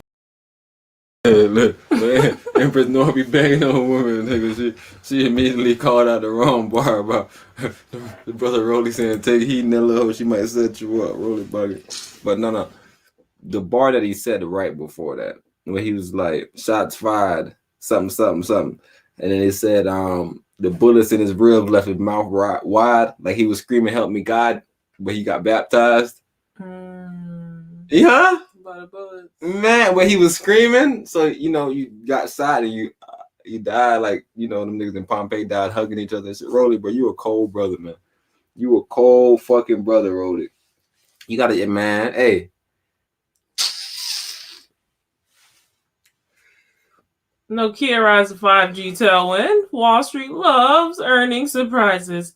And when a firm raises its guidance on the tailwinds of strong fundamentals, Explain that. Explain what does, because I was just telling the folks that, and look, now you got context. I know sometimes you don't have context. So I always tell you about buying the news, right? We spoke about the same thing with Dogecoin. We was like, yo, we buying the news. We know that Elon going ahead, we buying the news, and we selling the motherfucking the event. Whenever the event come, we sell. We gone. We weren't even there. We scammers. We scalpers. Ticket scalpers. Oh, that's why they call us scalpers? We not scalpers, bro. Me and Empress not scalpers. Nah, bro. we're investors. Yeah, I was saying scalpers be stealing tickets, bro. They be having fake tickets. They be scalping tickets, bro. Fake tickets in there. Well, yeah, I be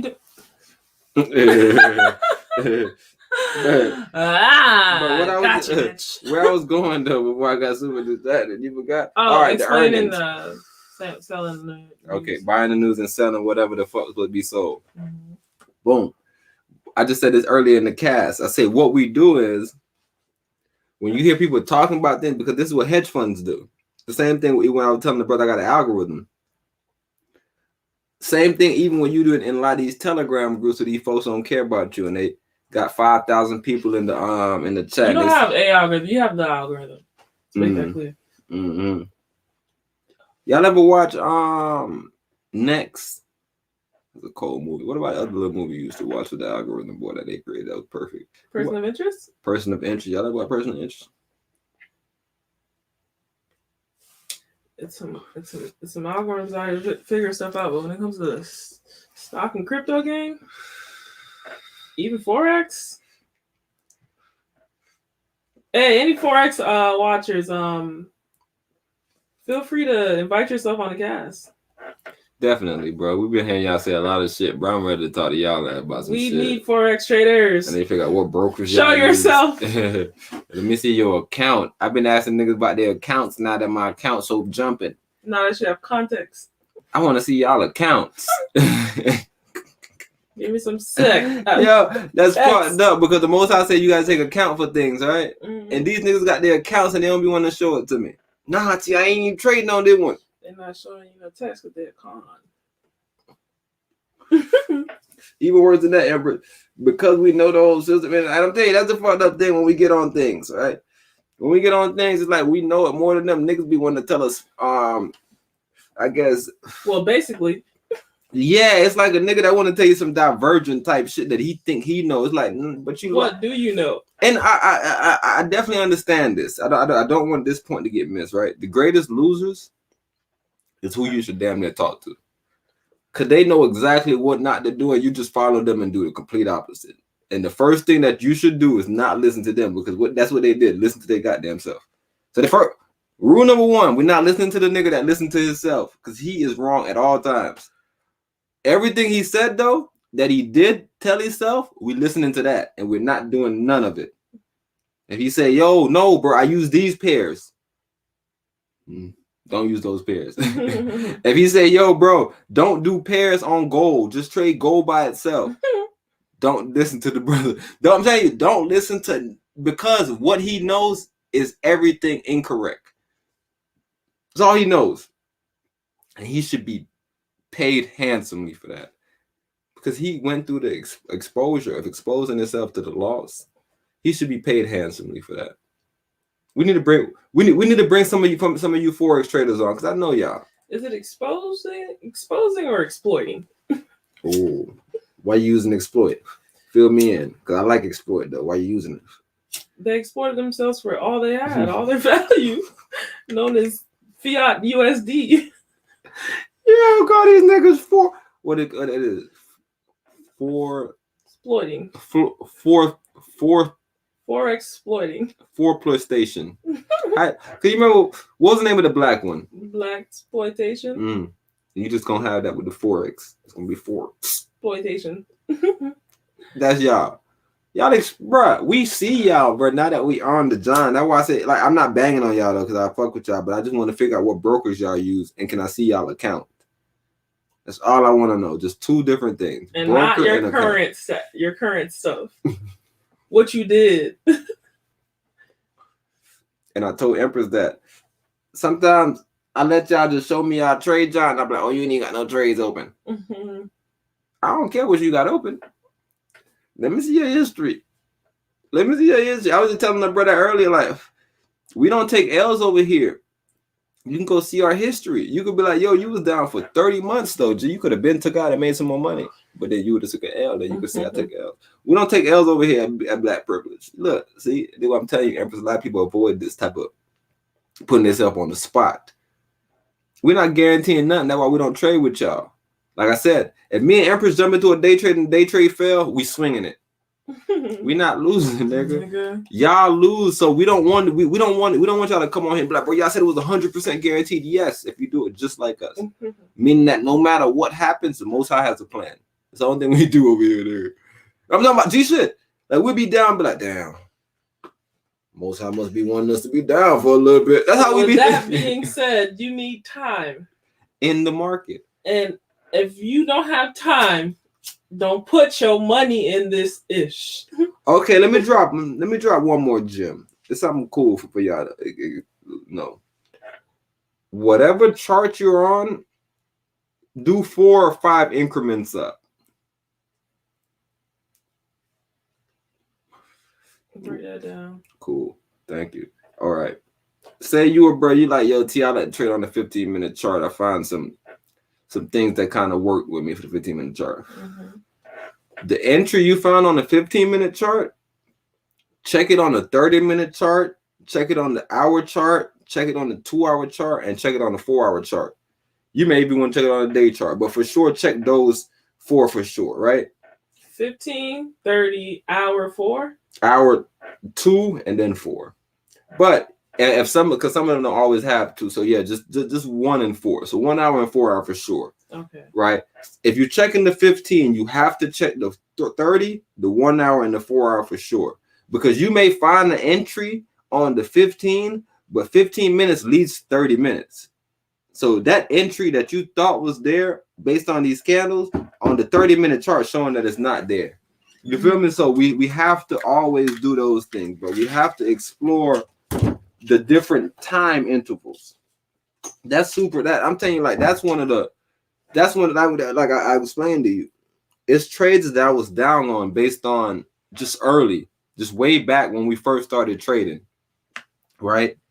And just me hearing things and being like, okay, let me see what this is about. And like I always explain to Empress is, I want to figure out how I can take my money out. I want to figure out how the trading actually works. So sometimes I jump in a play and I won't really chart it.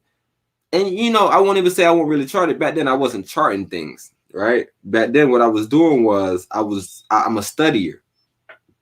So I was going off the news.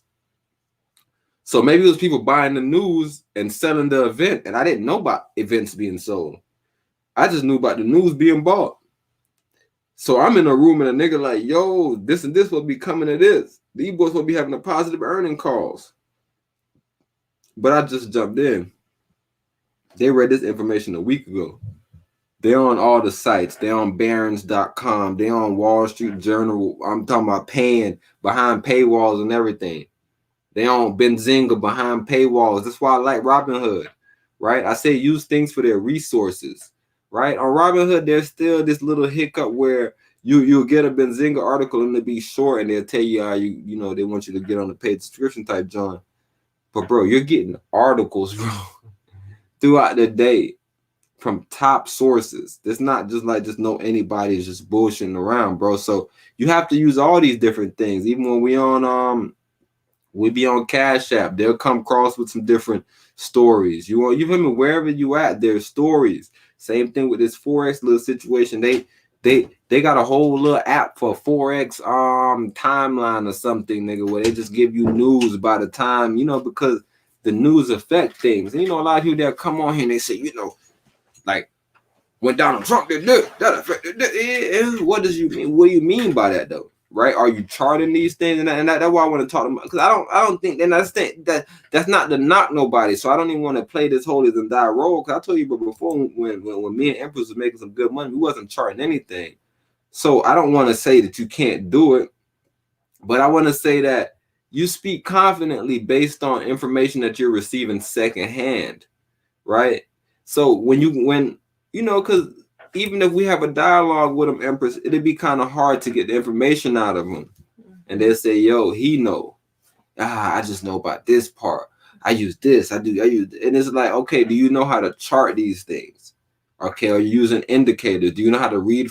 Say, it could, like, some people super smart. They say, yo, I don't use no indicators. Cool. Even worse. That means you're a smarter trader than a lot of people, right? So do you know how to read patterns? What the fuck are you using then if you're not using indicators and you can't read patterns? Right. You feel me? So a lot of people don't even know how they make themselves sound crazy, but it's like, bro, I'm telling you, with experience, you start hearing things, you start saying, oh, that don't make sense. Like, even when we can, like, I was just explaining to the people, like, we won using just fundamentals, but you have to put them together. The same thing with the Bible, basic instruction before leaving earth, they say, right? You live your life pure as a Rasta, as a Nazarite, or whatever. Everything come to you. You don't have to read no book. But when you sit back on the book, you should be able to, you feel me, confirm some things, kind of line some things up with your life. You need something to be like, okay, it's not just me saying it. Even when people just use the Bible and they don't try to go into history, it kind of make them look crazy. Man, just right here. This is the only thing we need. We don't need. It's like, but somebody wrote this and he's telling you about another book in this book. Right. Like, where is the other book that's in that? You feel me? So that concept is kind of weird. So definitely, and somebody said that earlier, as far as we don't know our history. We don't know our history with a lot of these things. Same thing with the play, right? Sometimes we get in the plays and I'll show you the chart and you'll be like, babe, maybe they don't have that much history.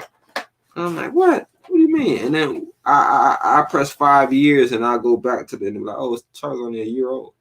It's a newer company, right? So you'll see that's history with a company. So there's different ways to trade, right? Fundamentally, trading is you knowing something, you've been in the market and you kind of see a pattern.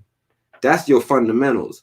But if you're not using TA, which is technical analysis, right? If you're not reading chart patterns where you're like, okay, that's a bearish engulf, that's that and that, that's this, that, you feel me? If you're not separating things in that manner, then you have to have history with it. You have to have been with this thing for a certain amount of time that you're like, okay, I know it, right? They say, what is it? If you listen to that word, fundamental, fun to the mental. It's an indicator that you put in your mind that kind of, you know, invokes this type of endorphin release. So that's what it really is. Like, for instance, or for example, the 3 a.m. situation, like that's one of our fundamental aspects in regards to buying dips. We know the Asian market is operating at that time on the Eastern side. So now we're like, okay, this is when our fundamental indicators is like, okay, it's 3 a.m. All right, the prices are usually a little bit lower. This makes a little sense. This makes sense to buy. But say it drops like midday during trading of stocks and crypto, we're like, hold on, what's going on? This might not be a time to buy. This might be something serious. Fun to mental, brethren. So that just explains it. So that's the only way you can use fundamental is based on history. Because nobody didn't come to us and say, yo, at 3 a.m. it dropped. We were just up a couple nights in a row. Empress noticed it and was like, yo, what's going on with this? I was like, yeah, but it's the second night I seen it. I ain't say nothing about it the night before, but I seen it the night before and I was wondering what the fuck was going on with them. But hey, yeah. And then you feel me? And then when you see it repeating, you're like, oh, so this is a Sunday thing. You feel me? You start putting different little patterns to pattern. That's all fundamental right there. But if you're just telling me, yo, bro, I heard people talk, that's just bullshit, bro. That's bullshit, bro. We can't be that's why people look at it as gambling. Everything is gambling to people because no algorithm. That's why brothers say, bro, you need to take profit right here. Bro, real traders have set have take profit zone. They, you feel me? They not, bro. I'm telling you, fuck that. Let me start the real traders. Traders like me and Empras, we don't really fuck with stop losses. Investors. See, that's the thing. We investors, so we're not even talking to traders. So that's why I'm saying like stop loss is pointless to us because it'll close us out of a trade that we would just buy a dip on. Yeah. Because we feel me? We don't generally get into things. Like, come on, Empress. I don't want to get in this game. Nah, man. But all I'm saying, bro, is just make sure it's fun to your mental, bro. Like, make it fun to your mental, bro. Try to apply it in your everyday life. You know, try to make sense of it through different things with comparing it and, you know, offering analogies, and it just makes it easier to understand and remember, bro. Like, ultimately, at the end of the day, like, even with like some of the fundamentals we were like Fridays in the stock market, they have fire, so they usually sell it off. Now with like the way the market's looking, like, yes, that's one of our fundamentals, that Friday was the fire sale, but that's not what's technically occurring. So that's an indicator that the market is in a janky like space right now. So like these. I want you to keep on going there, but that's why we stress about you have to be an investor around this time unless you're scalping and getting out real quick because nothing is stable. But go on, Empress. Damn, I fucked you up. I thought you were gonna keep your swag, man. You cut me off, bro. You gonna keep your swag, man. Hey, women don't know how to keep their swag. No, but nevertheless, bro, it's just fun to the mental. But what you was explaining is the fire sale. We always look at Friday as a fire sale. That ain't happening right now. So you noticing that the market is janky. And what you noticing that the market is janky, what is that like? Are you changing something about something like what? Like it's just ultimately like as an investor. Because you already said that you had the fundamental idea that it was Friday, which you still hold, but we're seeing other things that is like, okay, so what's this about? You feel me? So like as an investor, it's just like now it's just a matter of like balancing out life. It's like, oh, okay, so this is a time to be looking for dips, but I'm not going to spend too much time on screen looking at this. It's like I'm gonna, go kind of take care of life and, make sure life is in order. So once, dips do come into play, I'm kind of ready to, deal with that type of stuff or whatever the case is. So the main thing is when you're in this janky space, it's an indicator that you can get back out to life, take care of business, get stuff done that's been needed to be done, and then be, kind of ready for the market when it kind of runs up. And, now you're looking at, oh, do I have enough in? Maybe I might need to put a little bit more, like you're lathering in moments or whatever the case is. So, yeah, that's the main thing, bro. It's just kind of not timing the market, but being prepared for the market when it starts to run. Hey, I don't got no money, Federal Reserve. But since Friday, we've been doing a little thing with this Forex situation, right? And since Friday, bro, I could show you Friday when we first started around 423 or something. I went to sign me and Empress up for a little brokerage, did some little things. Since Friday, I was in a trade. I put 50 cents because I didn't know how it worked. So I didn't even know that there was cents up there. I didn't know that you could change those things. I didn't know any of these things at first. So I'm just bam. But I'm not capitulating that losses. So I had some trades just sitting there and I was like, I'm going to wait for those. I'm just going to wait for things to shake. But nevertheless, what I did was I charted a couple. Matter of fact, all the ones I charted was winning. The ones that lost is I was trying to do something else because I'm trying to understand the sell concept. You feel me? Because where we come from, we're not doing too much selling against things, right? So now that we're over here with the sell, I'm playing with the sell too. And I was explaining to Empress, right now, it's like me and Empress used to play the lotto. And what we used to do is we had an algorithm, right? And the algorithm worked in a sense that if you play every week, you start figuring out what numbers already got called, what numbers are not coming up that you could eliminate. Once you miss a week, it kind of messes you up because you don't know where this number is. You don't know if they call this number already. So you may choose a number that just won. You feel me? It's weird. Sometimes numbers win back to back, but you feel me? You gotta those are fundamental things that we kind of had when we was playing the lotto at that time. It was like, okay, if we play it every time that it's supposed to be played, we know the numbers that came up every time. Keep these numbers in mind, and then we say, okay, that number already came. It can't be that number next time. You know what I mean? And then I started to do like a math with the whole 5 that were being called on the Powerball. Mm-hmm. And I was just looking at how the average of the numbers would be. Sometimes it would be like 2 single-digit numbers and then like 3 numbers that start with 6. So it'd be like 62, 63, 66, type shit. So yeah, it's just a matter of having history and experience with it. That's the whole concept of exposure, is, you know, getting that first hands-on experience. And that's where you start to develop your indicators, and those are known as fundamentals. Same thing with basketball when you're playing sports.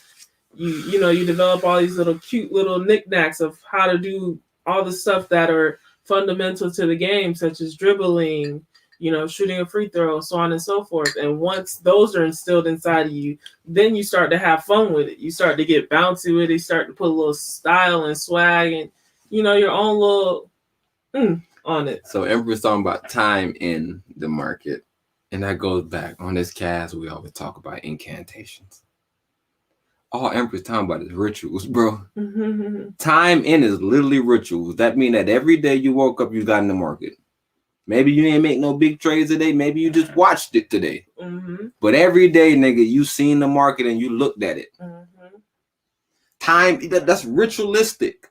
Every day, nigga, you wake up in the morning, the first couple of things you do, you say, let me look at the market. Or ritualistically, you jump on, you say, what's going on YouTube? Oh, what's going on Facebook?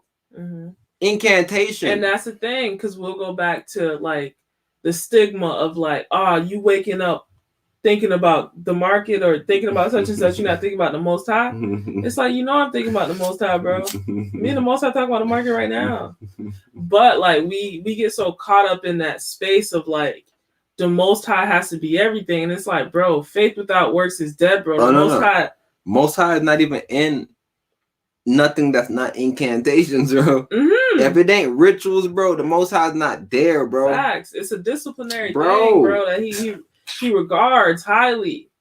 It's like, bro, is there any discipline to this, bro? You want me to help you be successful in something that you're not even disciplined in? For what? Waste of our time.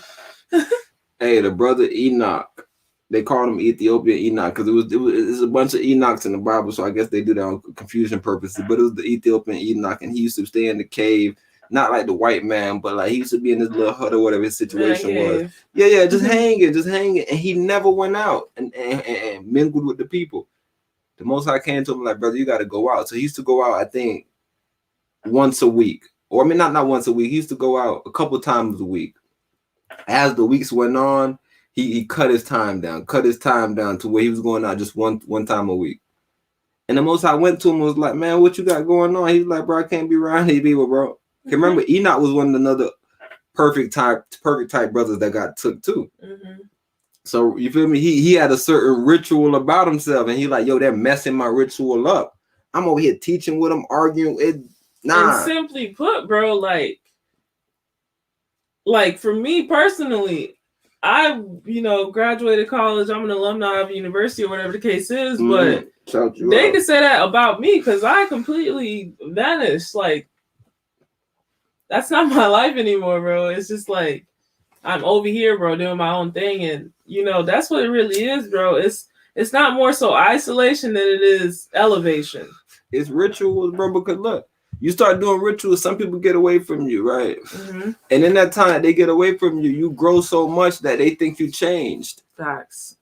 I just been sitting here growing the whole time. If you would sit here, you'd be like, nah, every day you be watching the YouTube videos and shit. Bro, don't do nothing else. Like, he don't play ball no more at all, bro. Nah, just shit. I'm just looking at them. Like, you feel me? Like it's like they don't understand it because they're not close to it. So they're just looking at it. Oh, he changed. They did this. They did this. They don't understand how important incantations is, bro. Yeah, and that's the main thing that we're trying to kind of show with this, medium right here known as YouTube Lives is that bro, we're here doing this day in, day out, bro. This isn't on no Illuminati or whatever conspiracy theory y'all gonna create in the near future when you guys see us in spaces that You guys kind of like are in disbelief, like, hold on, they were just over there. Facts. I just seen them walking down there. Because it's just like, this is our life. It's our lifestyle, bro. Like, this isn't something that we're doing inorganically, bro. This is all just what it is, for what it is, bro. And you guys can see it. You guys can go back now, go to YouTube and watch the videos and just see that. Watch the growth. You know, it's high moments, it's low moments, it's everything in between. You guys are getting to see all of it.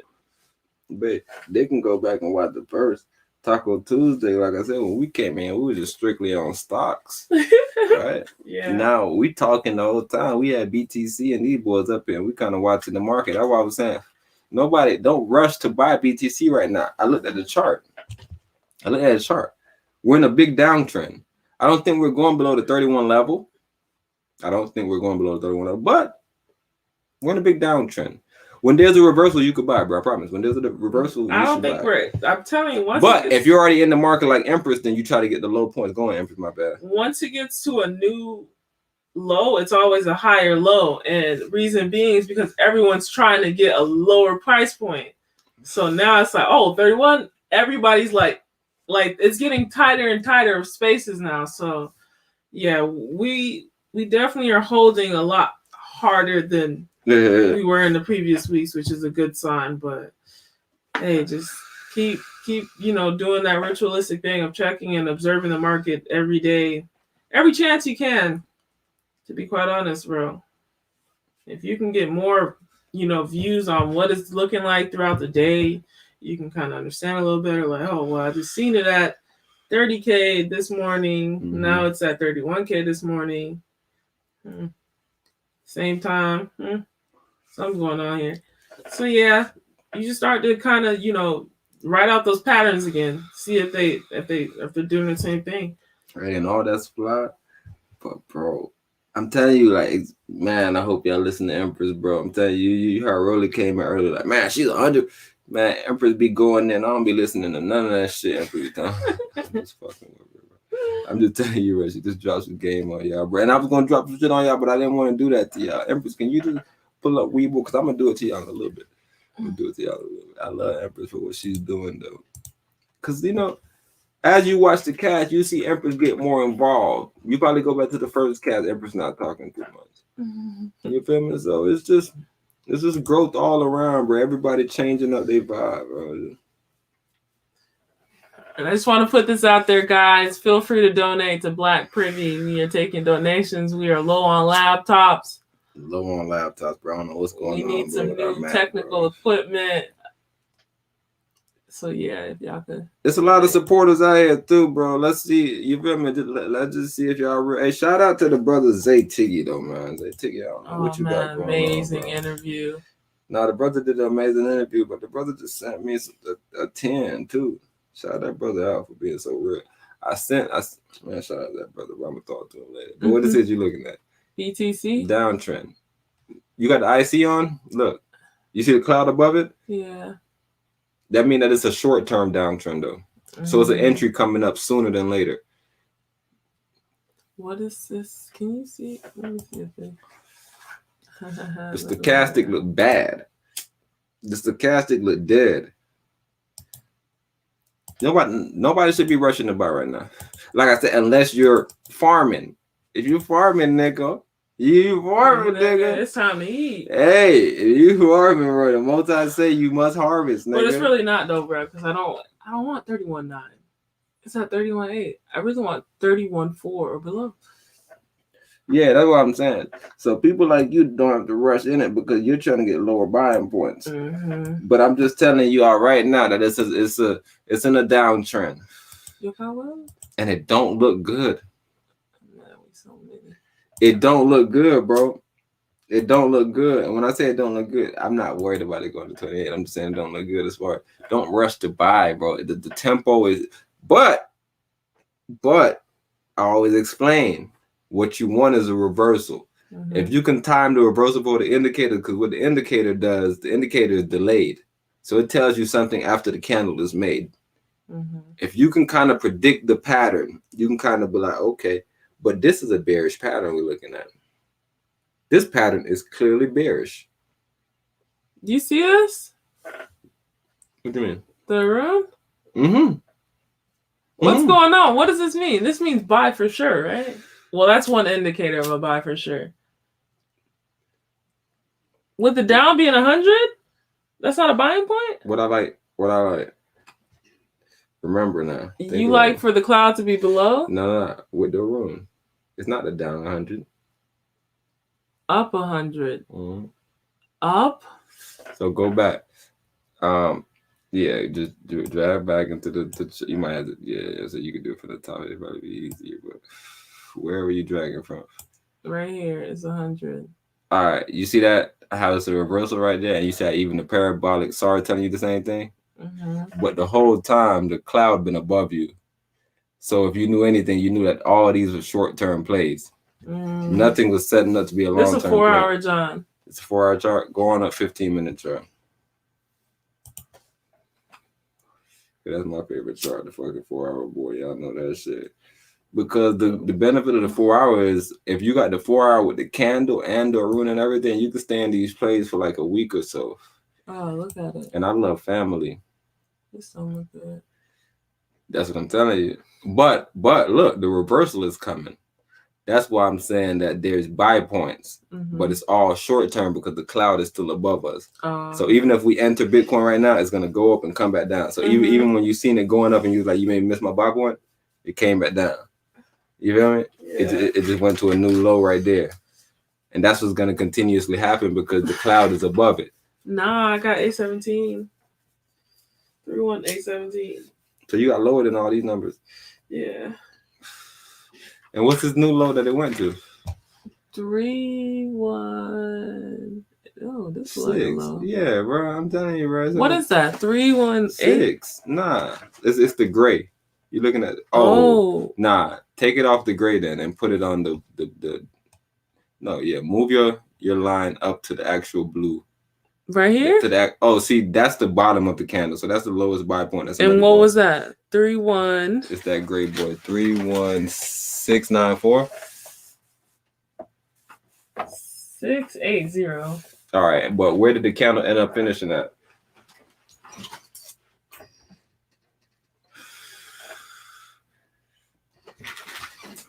I can't see it because the light is glaring. Sorry, hold on 1 second. All right, so we're right here. 31914. Okay. So it went all the way down there, and the bulls fought back and leveled it out. And then you see this next red candle? Do you see that there's a shadow on top of it? This right here? It's a shadow on top of that. Over here? Yes. You see that wick? Yeah. All right, so that's the shadow. That means that it's higher buy points that wasn't accomplished. But there's no shadow at the bottom of it, is it? Nah. Okay, cool. This right here is a mini sign of a reversal. This is how you read the actual candles, where you don't have to wait on the patterns to tell you anything. Okay, the highest point up there was 31906. It's like 31814. Exactly. So where is that red at? You can't see that red? What you mean? It's a red line that goes. It's a red number up there. It's highlighted in red. This one? Yeah. What's that number that's highlighted? Matter of fact, if you look at the chart, it'll tell you what that John is. 32260. Nah. What about the other one? 327. It's 32578. Okay, and where do you see that on these on the IC? Look at the IC. Which one of these numbers say that number that you just read to me? Because all those numbers are supposed to be on the actual chart. Over here, right? Yeah. I don't. Oh, it's this one. Lead 1. Yeah, 32578. Nah, it gotta be because the green one gotta be lead 1. Right. That gotta be the one lead 2 then. So this right here, you see what I'm touching on? Yeah, that one gotta be 32. What's that number that it say right there? This one I'm on? Yeah. 32578. Yeah, and this rose line is 32248.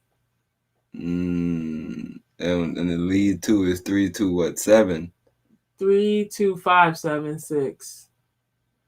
And that's not this 576, 32576. Bro, it's super close. Let me see this green one. This green one is 3. Yeah, put it on top. I can't see it. You can't zoom in no more than Man, we're gonna do all this on camera, but yeah, man, me and Empress, this is why you gotta have a wife, bro. Because like literally, we could sit in here. Cause usually, a lot of the brothers they gotta go to sleep, or even like people gotta watch their youths. Like me and Empress, like we could watch the youths here. We could have the youths right there. We got our monitor where we could watch the youths. The youths right now, look, they're just chilling. We could even show y'all the youths. The youths are peaceful. Gods, this young goddesses out here, bro, just living they little peaceful, little youth life. Empress, can you no, cause you were still on Weeble. I want let me see what I want to see tomorrow. Cause we might just have to come on here. Let me see something though.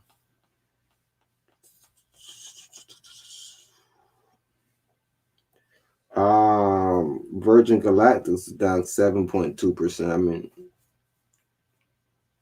I look like something.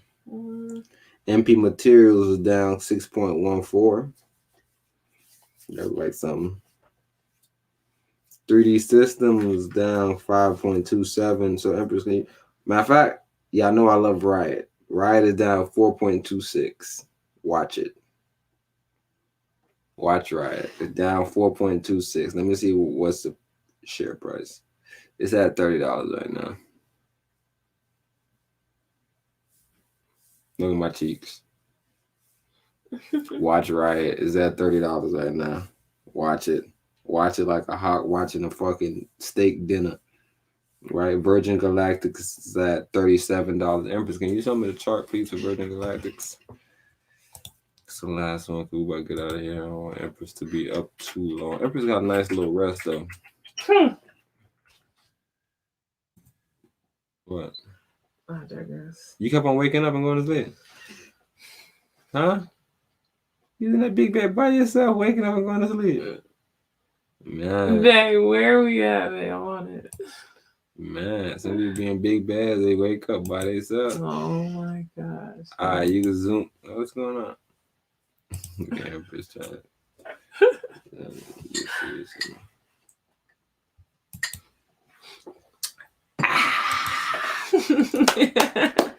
Look at these charts, y'all. Yeah, I was say zoom out a little bit. Just let me see.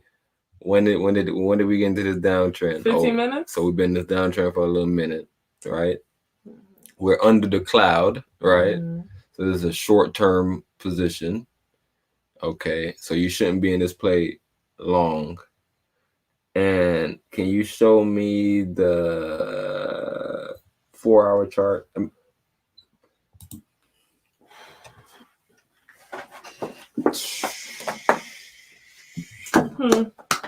All right, so right now in the 4-hour chart, you should not be doing anything.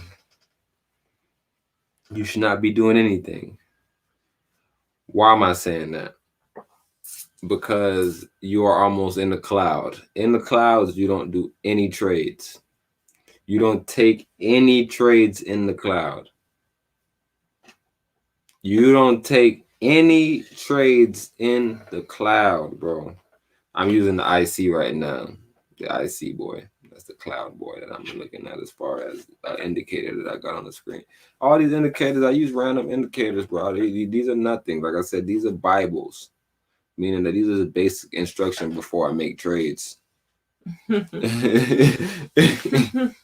So all these is, nigga, looking at these. So yeah, but what is confirming to me, Empress, is that it's right in the cloud. You see the last red boy? Isn't it down? Empty.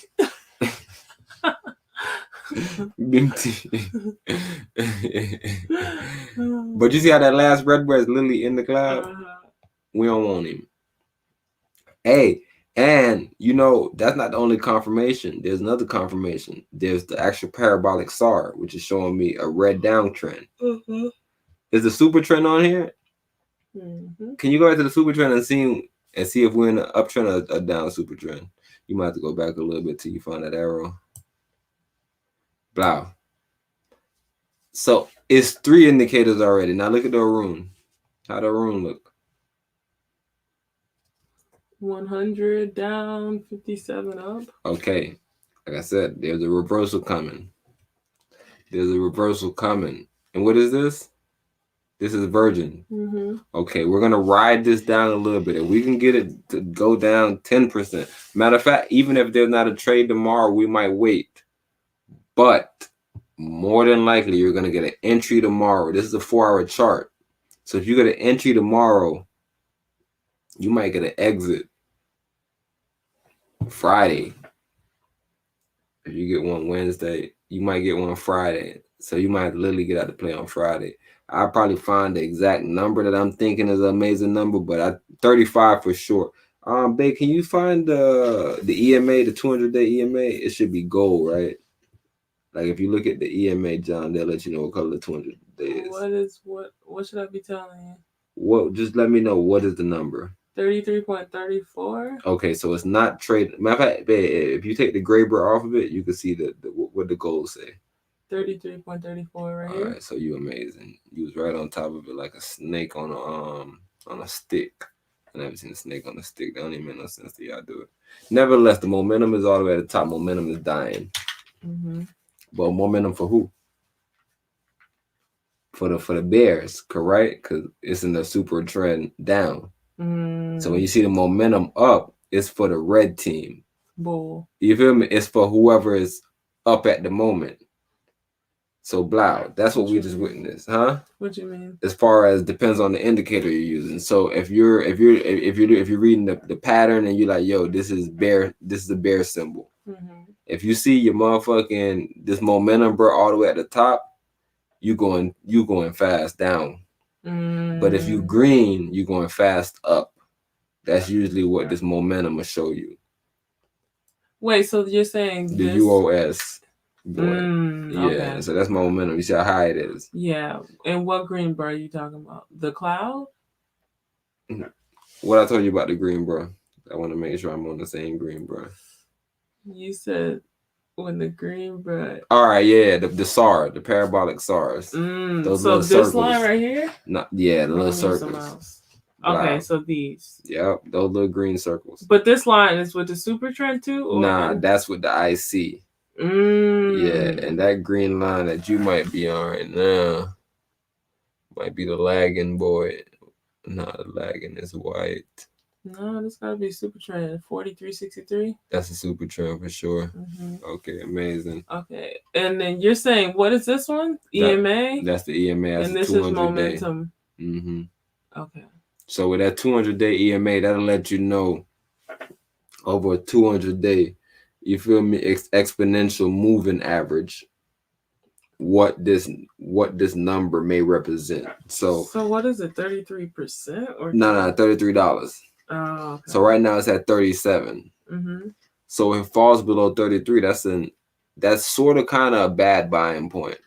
But it's good because you're looking for a reversal eventually, anyways. But usually when it falls below those numbers, it kind of fall another level, right? Because it's not supposed to be like you don't really want. I can't really say that because that's what other folks say, but I found that to not work as well. I found it to be amazing. If you could get a stock under the 200-day EMA, you're gonna win, right? Because it's eventually going to reverse, especially if it's a good stock, right? Right. So like with Bitcoin and like broke the resistance is pretty much. You feel me? So all you can look at now is up. So now that line that you're using, or you're in a buying zone in general, is like you probably don't get the lowest price, but you're in the buy zone. You could buy whenever. So you may not get the lowest price, but from this point, if it gets to that 33, then the reversal is amazing. So that's what I was just saying about Virgin Galactic. We're gonna try to watch it trail down. I don't see it going to 33 because right here is oversold.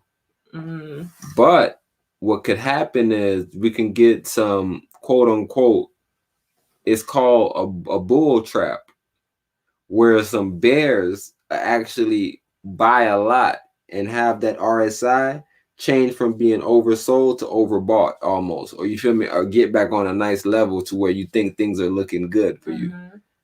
And then they immediately take back out once you put in and changes it back. And then they try to get below that. Look, it's coming to the 33 day because based on the way it's moving, it's going to meet it. You feel me? It's gonna meet. Definitely gonna intersect. Yeah, so resistance line. the buying point is coming based on that, and based on the fact that the Arun is 57. That like a reversal is coming soon, where the up is gonna become more dominant 100. soon. Yeah, so now I'm looking at that. So Virgin look good. It's down 7%. Riot, we love Riot. Riot down 4%. And like I said, if we into the crypto, everything looking good right now because everything is red. But you can wait for buying points. I told you about Graph. It was at 60 cents. That would have been an amazing buy point. We didn't check it, but me and Empress about to get out of here, man, because she said she didn't get as much rest as I thought she had received by watching her sleep. Empress, you seen that I got 3 cases of water?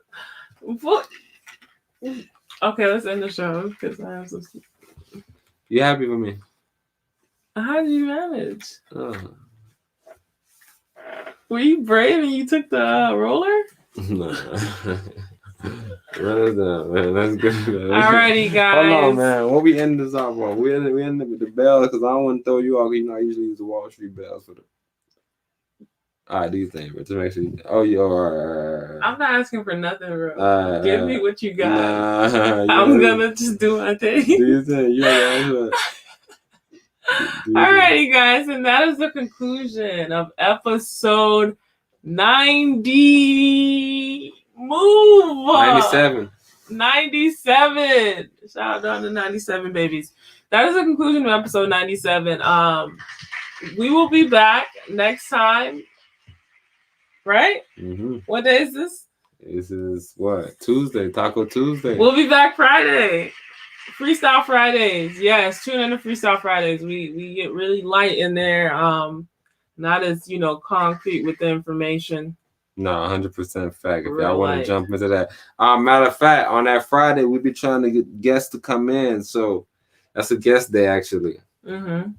Usually we do an in-person, boy. And, me and Empress be trying to fit it into what we'll try to do the in-person, boy, in the daytime, but it just don't really work out. So it'll end up running into the night cast. But Friday nights, bro. Any guest, anybody watching on Facebook, YouTube, Instagram, wherever we watching, Reddit, we got people everywhere. So Twitter, motherfucker be watching on the Twitter. It's an amazing time to be a special guest and feature yourself on our platform. Yeah. So definitely, man, tune in because we got some topics that we want to kind of ask everybody about. Like I said, I haven't got no good answers yet, but by this Haiti situation, bro, Republic of Haiti, I'm waiting to talk to somebody that's fiercely against me. So I can explain a little bit more, but I've been explaining some simple things. I don't know if y'all really been knowing about the Republic of Haiti. And I gotta show you the IG, bro. I heard the brother ROLLIE say that it was supposed to be split up, and he don't know why it's split up. But maybe he was just throwing that out there so I can answer it. And it's split up because these are French niggas versus African niggas. And I wish we would have put a Dominican, bro. But I'm not wasting y'all time because me and Empress, we have to get to sleep because if y'all want us to wake up in the morning and possibly show y'all any trades, nigga, we gotta get the fuck out of here. Hold on, Empress. Do you think that? Alrighty, guys. That is the conclusion of episode 97 of the Black Wall Street Bets Taco Tuesday, where we talk about currency only. We will be back Friday, 9:30 p.m. Eastern time is when our pre-show starts. Until then, peace.